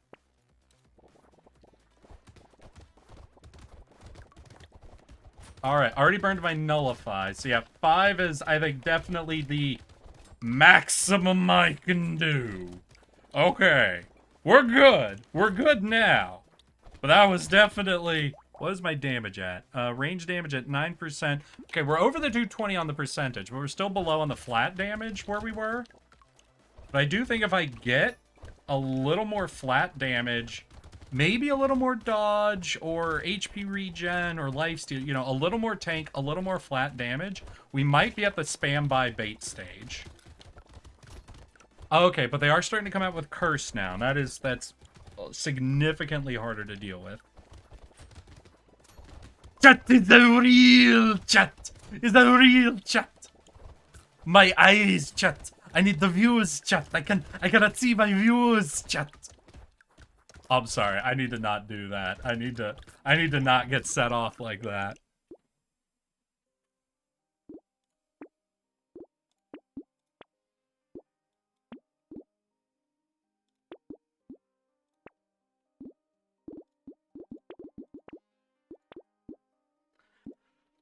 Alright, let's go. We'll see how we do on this. Oof, we're so close to one-shotting, I think. I think if I get, like, 5 more flat... I think we're there, then. Wait. No, because it is a damage percentage I'm picking up. I think we just spam by it now. I think we're there. Like, not this wave. We're not there, clearly. But I think if I spam by it, I think I'll push myself over the threshold. Curse is still bad. But uncursed ones are dead, like, almost instantly now. Alright, chat! We're gonna do it. We're gonna buy every bait we're offered. So I don't know if you noticed, but basically, I'm catching myself all stream. I would start to talk, and I would be in a sentence where I would probably say chat at some point. I haven't said chat, and so we started talking about it, just because after hearing another streamer say it a lot, and feeling weird hearing it, I'm like, I don't know, maybe it sounds cringe to them too? Alright, there it is. Yeah, we're doing this. So we'll grab anything that relates to our build. Lost when you take damage. But I've been avoiding saying it all day, essentially. Just because I was watching another streamer and I heard them, and I'm like, I feel weird hearing it, and I don't know if it's because saying chat is cringe inherently. Because I don't have to say chat. I can just say, hey, how are you all doing? I don't have to say, how are you doing, chat? It could also just be the word chat itself does not sound quite... It doesn't roll. The word chat does not roll, you know? It's a very hard start, hard finish word.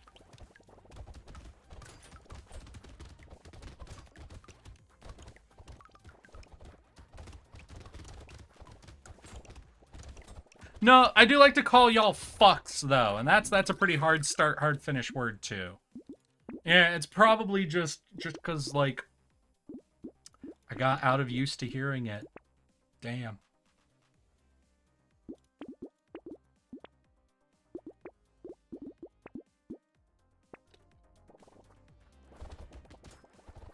Come on, go.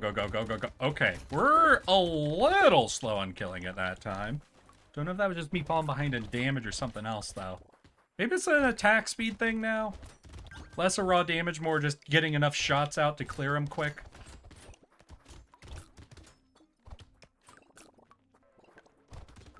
Yeah, I'm thinking that's probably what it is.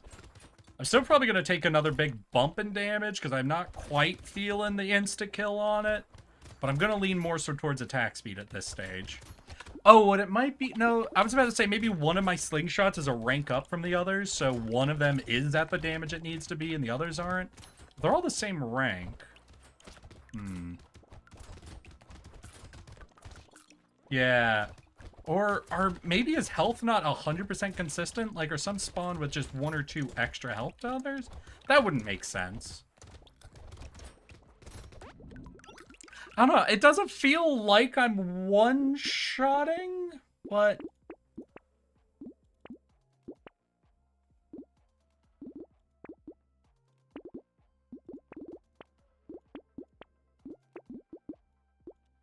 Maybe I am. Maybe I'm just being cringe about it, you know?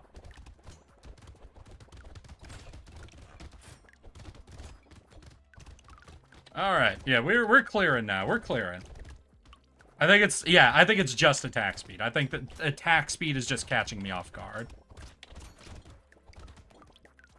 And attack speed would be good, because with these bounces, I definitely prefer lifesteal over health regen, and attack speed means even faster health regen with lifesteal. Lifesteal is capped, but 10 a second is, like, not exactly the harshest cap to be dealing with. Maybe that's why lifesteal is capped. Because if you're building health regen, it's just your health regen. But if you're building lifesteal, then attack speed is also increasing your lifesteal. So So you're able to double dip it. I guess in that case, though, I just would have decreased the health, like, the lifesteal numbers in half, you know? Instead of hard capping it. Oh, shit. Well, I'm really glad. We want to go for any of the spy glasses or any of the free reroll cards. I unfortunately double-clicked, so I think we did waste an 8% damage boost we were supposed to... Oh, shit! That almost ended the run. Alright, sorry. Locking in a little bit for the rest of this round. That... Yeah, we're getting a lot of curse, I think is what's happening. What's my curse at? 17. Yeah, okay. Alright. Listen, I can't avoid curse, but I'm not buying any more cursed items, alright? We're at more than enough curse to be causing problems. Lock-in time. Wait, no, I always lose when I lock in. I gotta lock out. Oh, shit. Oh, fuck. Actually, fuck. Oh, shit. Oh, I don't have enough lifesteal, or health regen, or flat health, or arbor, or dodge. This is horrible. Alright, we made it through. Made it through. We're some lifesteal. Okay, that could be good. Plus 3% damage every... Is that actually a waste? Because we're gaining 8. That's a waste. We gain 8 for every one of these we buy. So instead of spending 200, I want it. But it's cursed. I don't even know how many of those I bought this time. What's my damage? Oh, 500. There's no way I landed at exactly 500 damage. Eric, have you played Death Stranding? I have actually not. I'll admit, though, I'm infinitely curious about it. I have heard very, very mixed things about it, which is what makes me curious. I'm an unfortunate person. I end up not super interested in games if I've only heard positive things about it, and very interested games the more mixed the reviews are. Still, I've never played Death Stranding.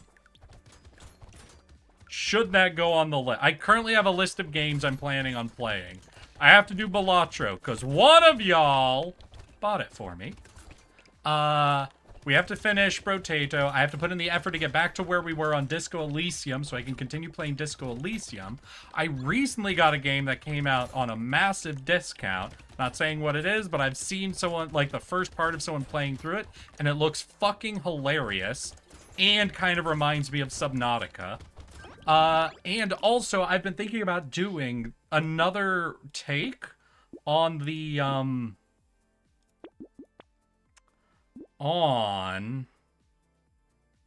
what was it?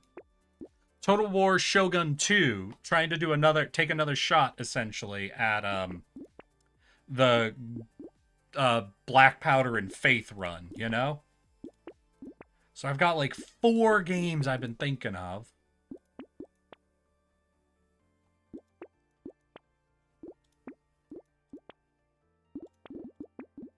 Alright, I bought a lot that time.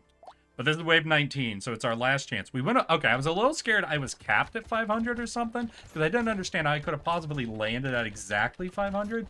But we did. Just fucking luck, I guess. We're at 500% damage. Range damage only at 12, though. So we could take some flat boost to that, where crit would also be okay. Attack speed, though, might just be the stat at this point, because we're, what, critting for 300? And our shots bounce? So I think, yeah, looking at what's happening, I think a tiny bit of range and a lot of attack speed would really be what we want. Though against the final boss, tankiness, as y'all know, shockingly important. Tankiness sneaks up on you on this game. Where if you're, like, insta-killing everybody, it doesn't matter at all. Until you get to the wave where finally, something presses in and you die instantly. Luckily, we do have some lifesteal already, some yada yada. That little bit more range. We're not taking any more of those. Do I pull up a medical gun for the lifesteal? I think I do.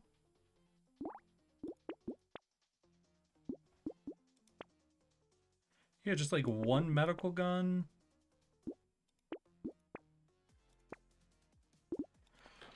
All right, let's see. Ooh, we're against the shark, not the snake. All right, so that's at least somewhat good. And always remember, Eric, we're focusing on living, not on killing. Like, get your damage in, but the focus gotta be the not dying element of it. Oh, shit, I'm failing on the not dying element of it. Oh, no! Fuck.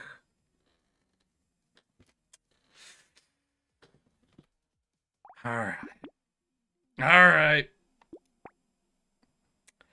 I've got one more to attempt, y'all. We're going for the sick. Alright, last run of the day, y'all. Last run of the day. Still, we got the two rarest, ironically, I think. One sec, let me actually double check that. So, global achievements. Yeah, so I got the arms dealer and the cryptid, which are the two rarest. But I failed to get the fisherman, which is the third one. Oh, wait, no, it's not the sick now. It's the wildling. Interesting. They're probably nearly tied is what's happening there. But still, we can go for the wildling. Plus 30% lifesteal with primitive weapons. You start with one stick.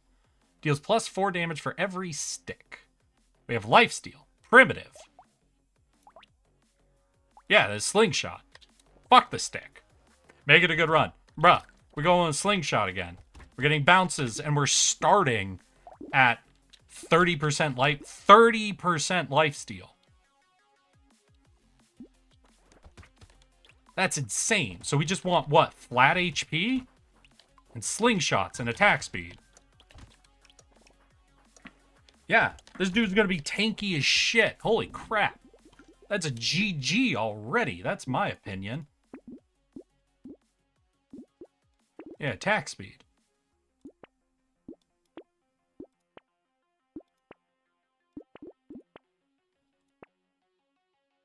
Cool. How much you recycle for? 3? Alright.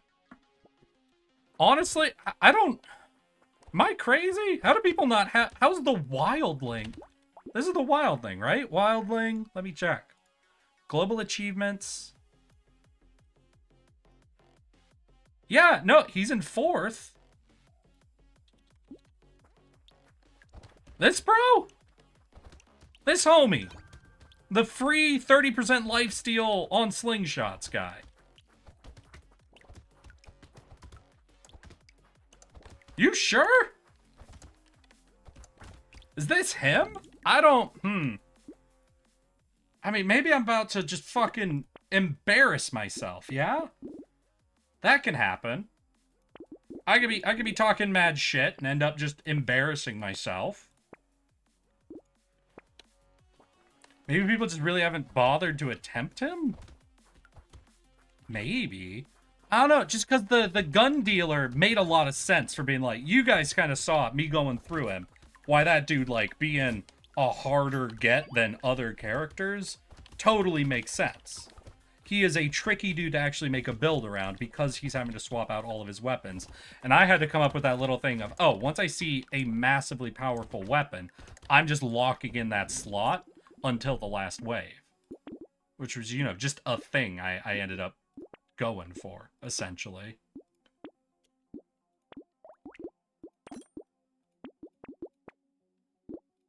More trees. New shoes.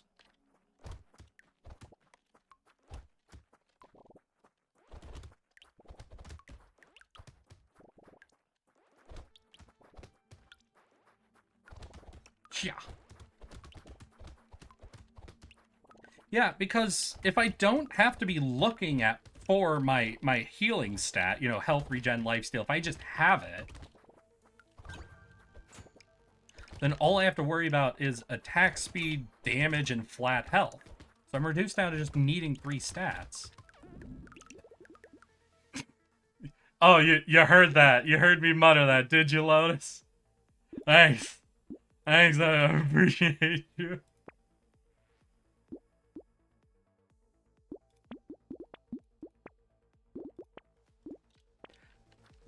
My friends have been watching Twin Peaks a lot recently, and I think all of the wrong things are sticking in my brain long term.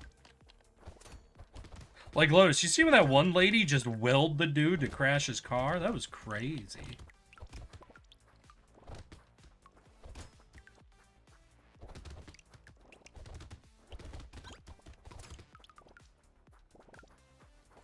Any of y'all fucking seen Twin Peaks? Boy howdy, am I not the person to watch a beloved show with. Lotus can likely attest to this. I like to riff anytime I'm watching a show at all.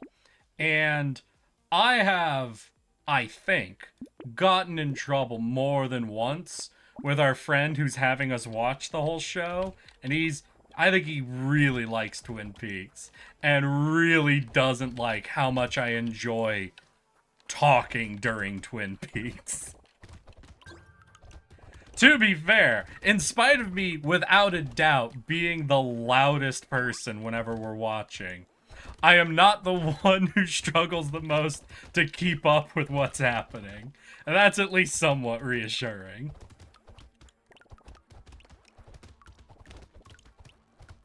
It's on the watch list? Gotcha, Ultima. You should know, for a big chunk of Season 2, they have a different director, so the show feels different, and occasionally throws in cartoon sound effects. And boy howdy, will you not be prepared for those. Those will sneak up on you.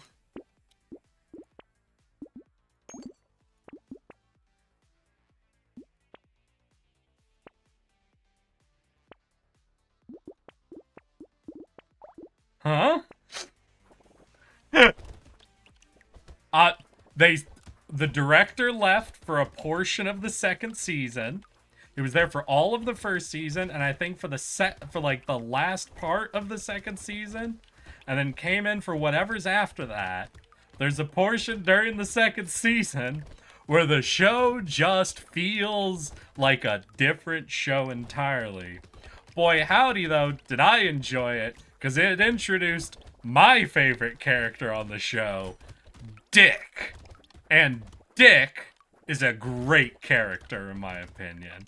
I love everything he gets himself up to.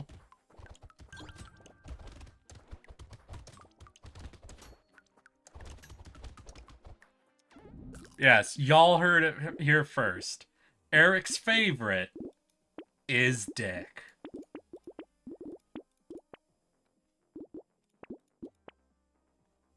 Yeah, fuck it. I'll just get some landmines. Just have the fucking out on the field, having fun. Let's hear. I'm capped at tier 2, right? So I can only get these up to blue. Is that what it is? People are upset they can't go above tier 2 items? Cringe. People don't know how to work with a popper fucking build.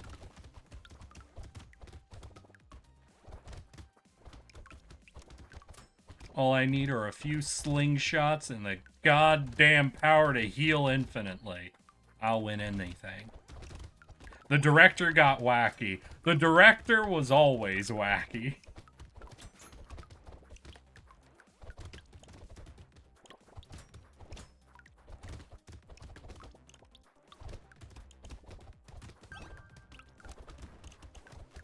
Never in my life have I seen a D&D level dream sequence in a TV show.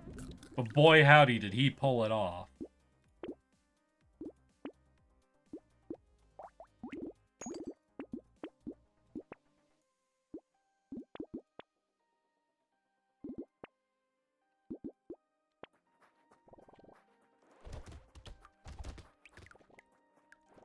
Let's see, I picked up 15% attack speed. What is my attack speed up to? 37. God damn.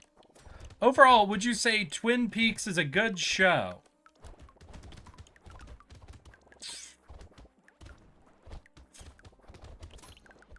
I would like to execute my right to remain silent.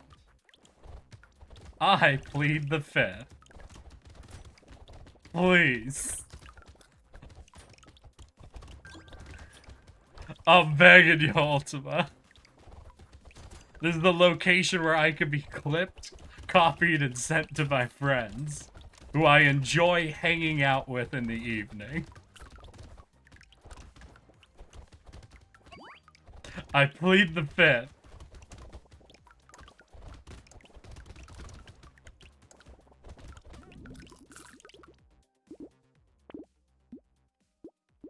Hi, Lotus. How you doing?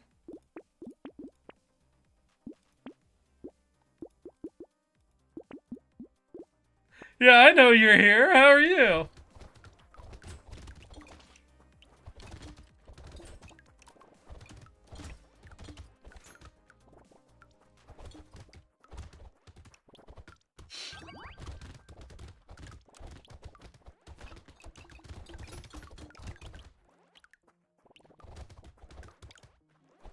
Ah. The light.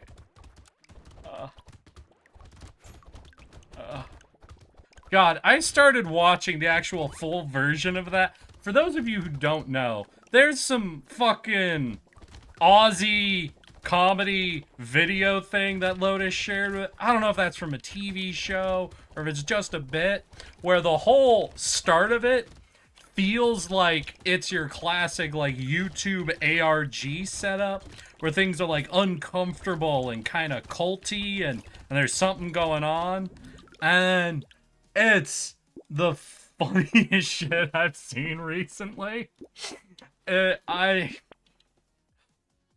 Listen, I'll fucking find and copy this and share it with y'all. 1 second. That was in Maine, right? Yeah. Do any of you know the Shadow Man from Hug the Sun? Boy, howdy, are none of you ready for this? I'm gonna drop this in the meme channel on the Discord if any of y'all want to watch it. Just be warned, it's very Aussie.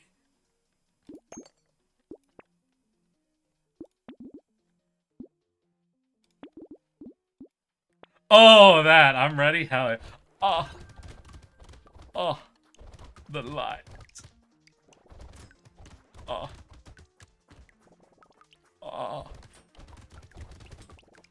Fuck. I'm so sad Auntie Donna doesn't have a fucking second season.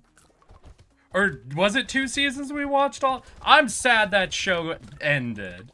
I fucking love that show. Nothing in that show hit me quite as hard as the Ellen DeGeneres bit. Oh my god. If y'all ever want a good fucking time, I highly recommend Auntie Donna. Great fucking show. And if you survived the Ellen DeGeneres bit without laughing, you probably shouldn't watch me anymore. To me, that was the perfect bit. Yeah, look at this. I'm like getting hit and it doesn't matter because I lifesteal infinitely.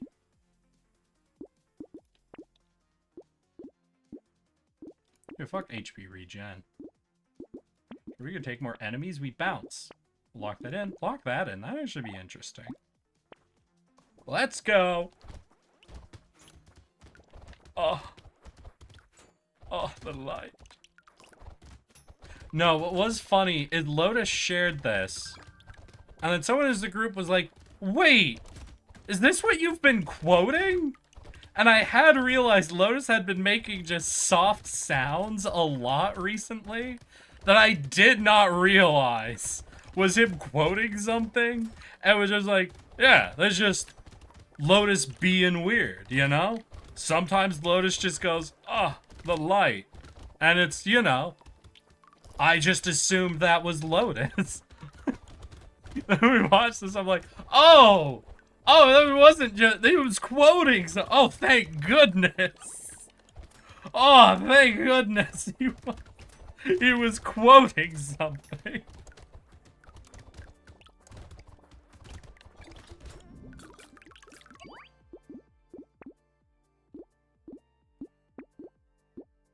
That could be nice. And I think we're fully upgraded on the weapons, so that's pretty good.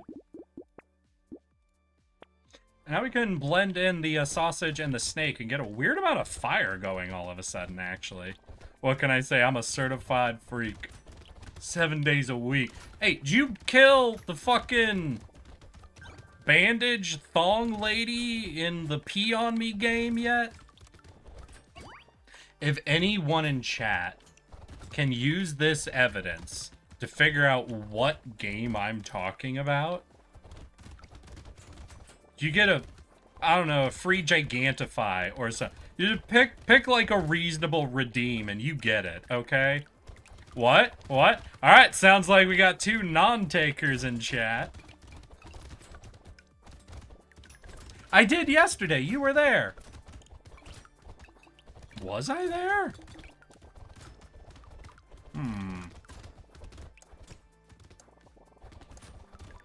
I don't know if I was there for that attempt.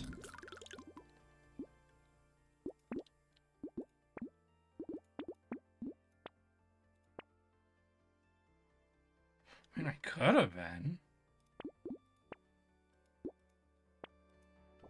I have no memory of this place.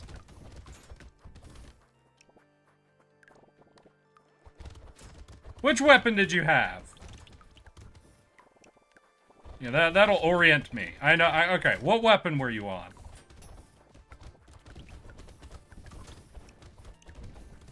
Which weapon were you using in Pee on Me when you were fighting the bandage thong lady?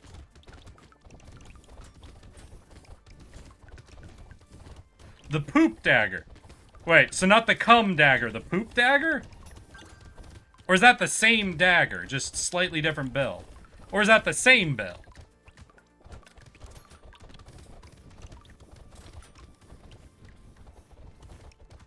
You switched build and 2-trider? Because I remember you did the 2 dragons are my sword, and then big weapon. And that's what I remember. Same thing. Alright, so it's the same thing. Huh. Ah. Ah. That's right. How close am I? I'm at wave 15. Alright, let's get going. Same build. Okay.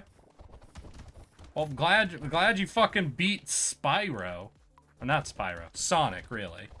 Did she ever do that move again, or did we only see that once? What the fuck did I come back to? I am talking about a game in the worst way possible as a challenge to see if chat can decode what me and Lotus are discussing. You see, because Lotus was playing a game the other night where he was fighting Bandaged Thong Lady. The game I call the Pee on Me game.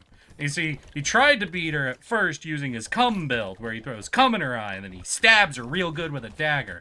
But that didn't work. So then he swapped over to his 2 dragons are my sword build, and then tried the big fire build, and then eventually he went back to the cum dagger build, and then 2-tried her. We only saw her, though, turn into Sonic once. She didn't go Sonic twice. Did that clear things up for you? Hades is my guess. An interesting guess. But unfortunately wrong. It is not Hades.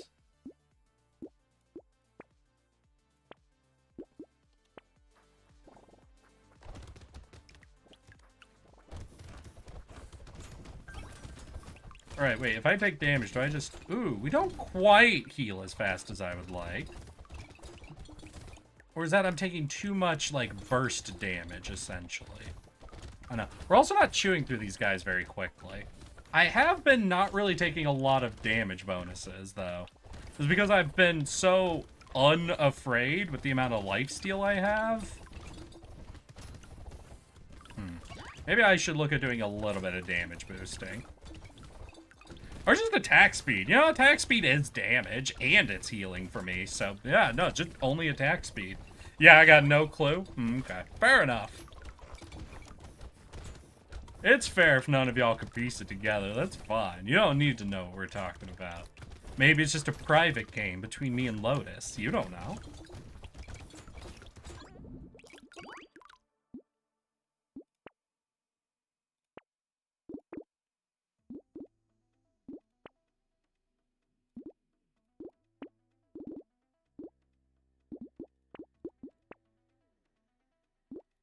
Oh yeah, no, we can't upgrade. Right, fair, understood.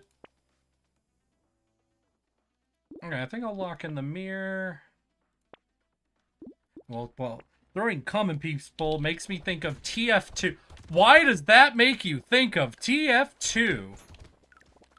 Sounds like it would either be a Souls game or a roguelike. V, you are correct.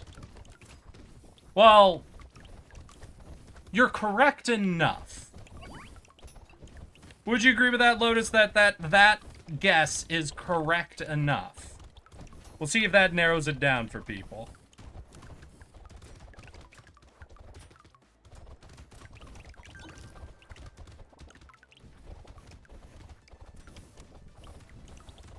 The Mad Milk.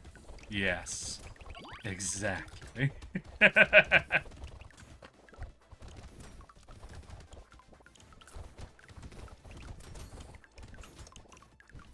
Enough? Maybe an action thing? You're getting colder. I'd say stick with originally, then think back over what I said. And just be familiar with the game we're discussing is, I guess, the other thing about it. Because if you don't know it, then that's not going to help at all.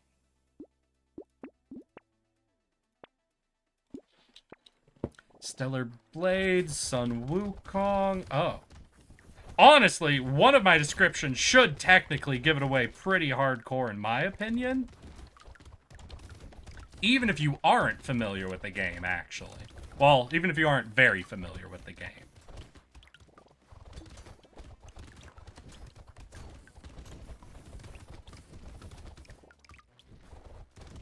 Who knows the pee-pee poo-poo man?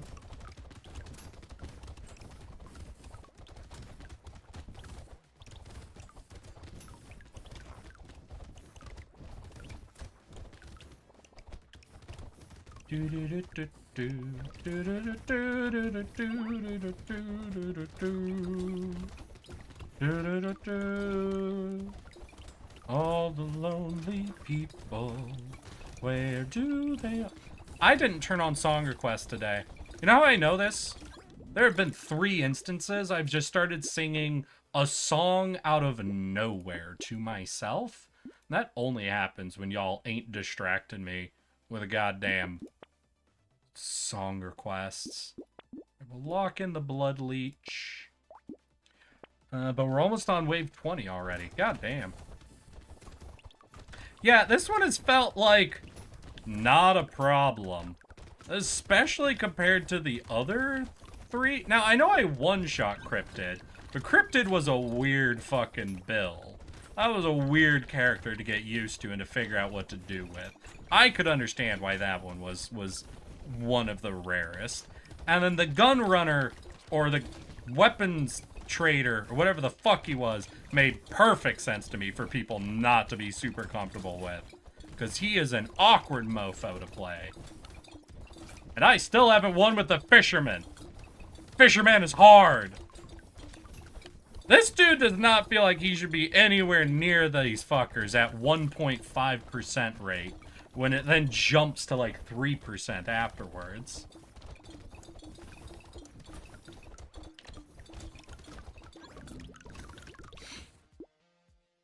Is the bandage lady Melania? A good guess, but no. Unfortunately, when it comes to Melania, I can never do anything except for refer to her by her full title, Melania Blade of Mikola, and I'll appreciate you doing the same.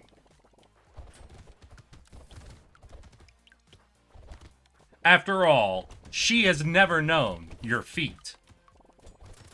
Might have misquoted that at some point, I don't know. Sounds right to me. Also, I don't know if I would call her second phase turning into Sonic. She's not, you know, it's not like she's faster than light. Or shooting lightning at people, you know? Whoa. Listen, I know I'm a ridiculous person, but why would I refer to Elden Ring as the pee on me game?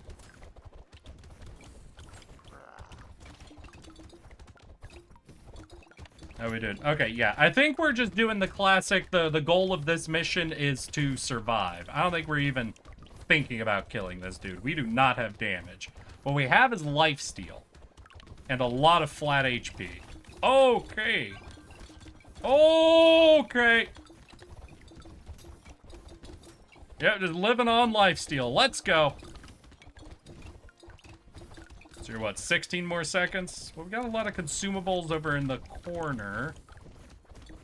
We hang out here even if we get hit. We gotta eat a lot on top of our lifesteal. Alright, we're good. Yeah, Melania, Blade of Mikola. Fucking first try. Wasn't even stressed at all. Update the text, but... Well, there we go. We knocked out fucking, what, 3 of the top 4 rarest achievements in Brotato. We be making some goddamn progress in this game.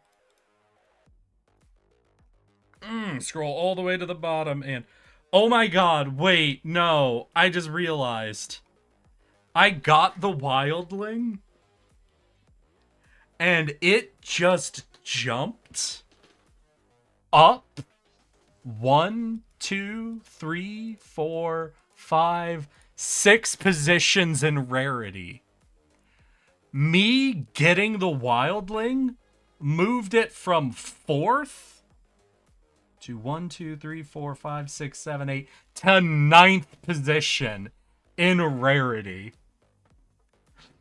I never thought in my life I would see me getting an achievement actually move something's rarity position on the global board. But hey, I guess everybody who's getting all the achievements are getting all the same ones. Oh, that's fucking hilarious. All right, y'all. But that's all I got in me. I've got to still figure out what I'm doing for dinner tonight, and we are well and truly beyond when I thought I'd be ending stream. I appreciate y'all coming and hanging out with me. Before I leave, Lotus was playing Lies of P and was fighting something the completed, which is a lady who was wearing just bandages except on her ass. She's like wearing normal underwear. So suddenly she got cheeks. Essentially that's what that whole thing was about. But I want to wish you all a good evening, a good night, a good rest of your weekends, and what the fuck? No one I know is streaming? Chat, help. Someone, tell me someone to raid. I need one of you guys to give me a raid target, please. Please, before it becomes scuff, please. Oh god, oh no, oh jeez. Wait, I can just look up V2 Octo Pimp. What the fuck? Alright, I'll look at both of these names. Fiery Laura. Octo Pimp. Okay, we'll look at them in order. Octo Pimp is playing Astrobot. Fucking Game of the Year winner. Raid Roxio Foxite. Alright, Fiery Laura is streaming art. That's nice. That's adorable. Okay. And the last one, he needs the boost, is Roxio Foxite? Wait, and Hina Bobina. Ugh. Roxio Foxite is playing Escape from Tarkov. Hina Bobina is dog gameplay, dog soundtrack, dog graphic, dog story. Yep, it's gamer time. Ultima? What the fuck? Did you... No. Nope. Sorry, Hina Bobina's off the list. So we've got Roxite Foxite doing Tarkov, we've got Fiery Laura doing artwork, and we have Octo Pimp play. My dude. You sent me. Oh, wait. No, I see the hashtag hag, hashtag fail woman. Okay. I understand now, Ultima. But I'm still removing her from the list for being the most viewed of these options. And then Octopimp was playing Astrobot. Let's see here. Random number generator.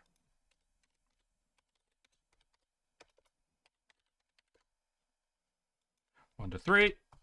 Generate. And it looks like a 2. So we will be checking out Fiery Laura. Thank you for the suggestions, y'all. All right.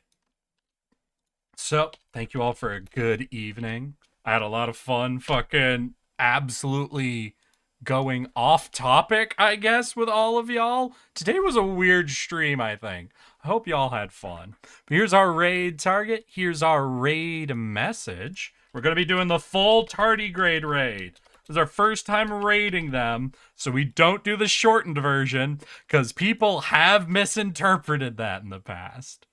But I hope y'all have a good fucking evening, good night, and a happy new goddamn year to each and every one of you. I'll see you all as soon as possible. Tomorrow, remember, I'll be checking out Brotato for the first time. So we'll see if it's all the hype people have been giving it. Now, I love you all.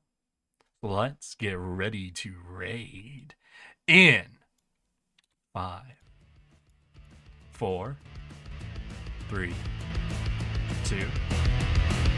Let's go.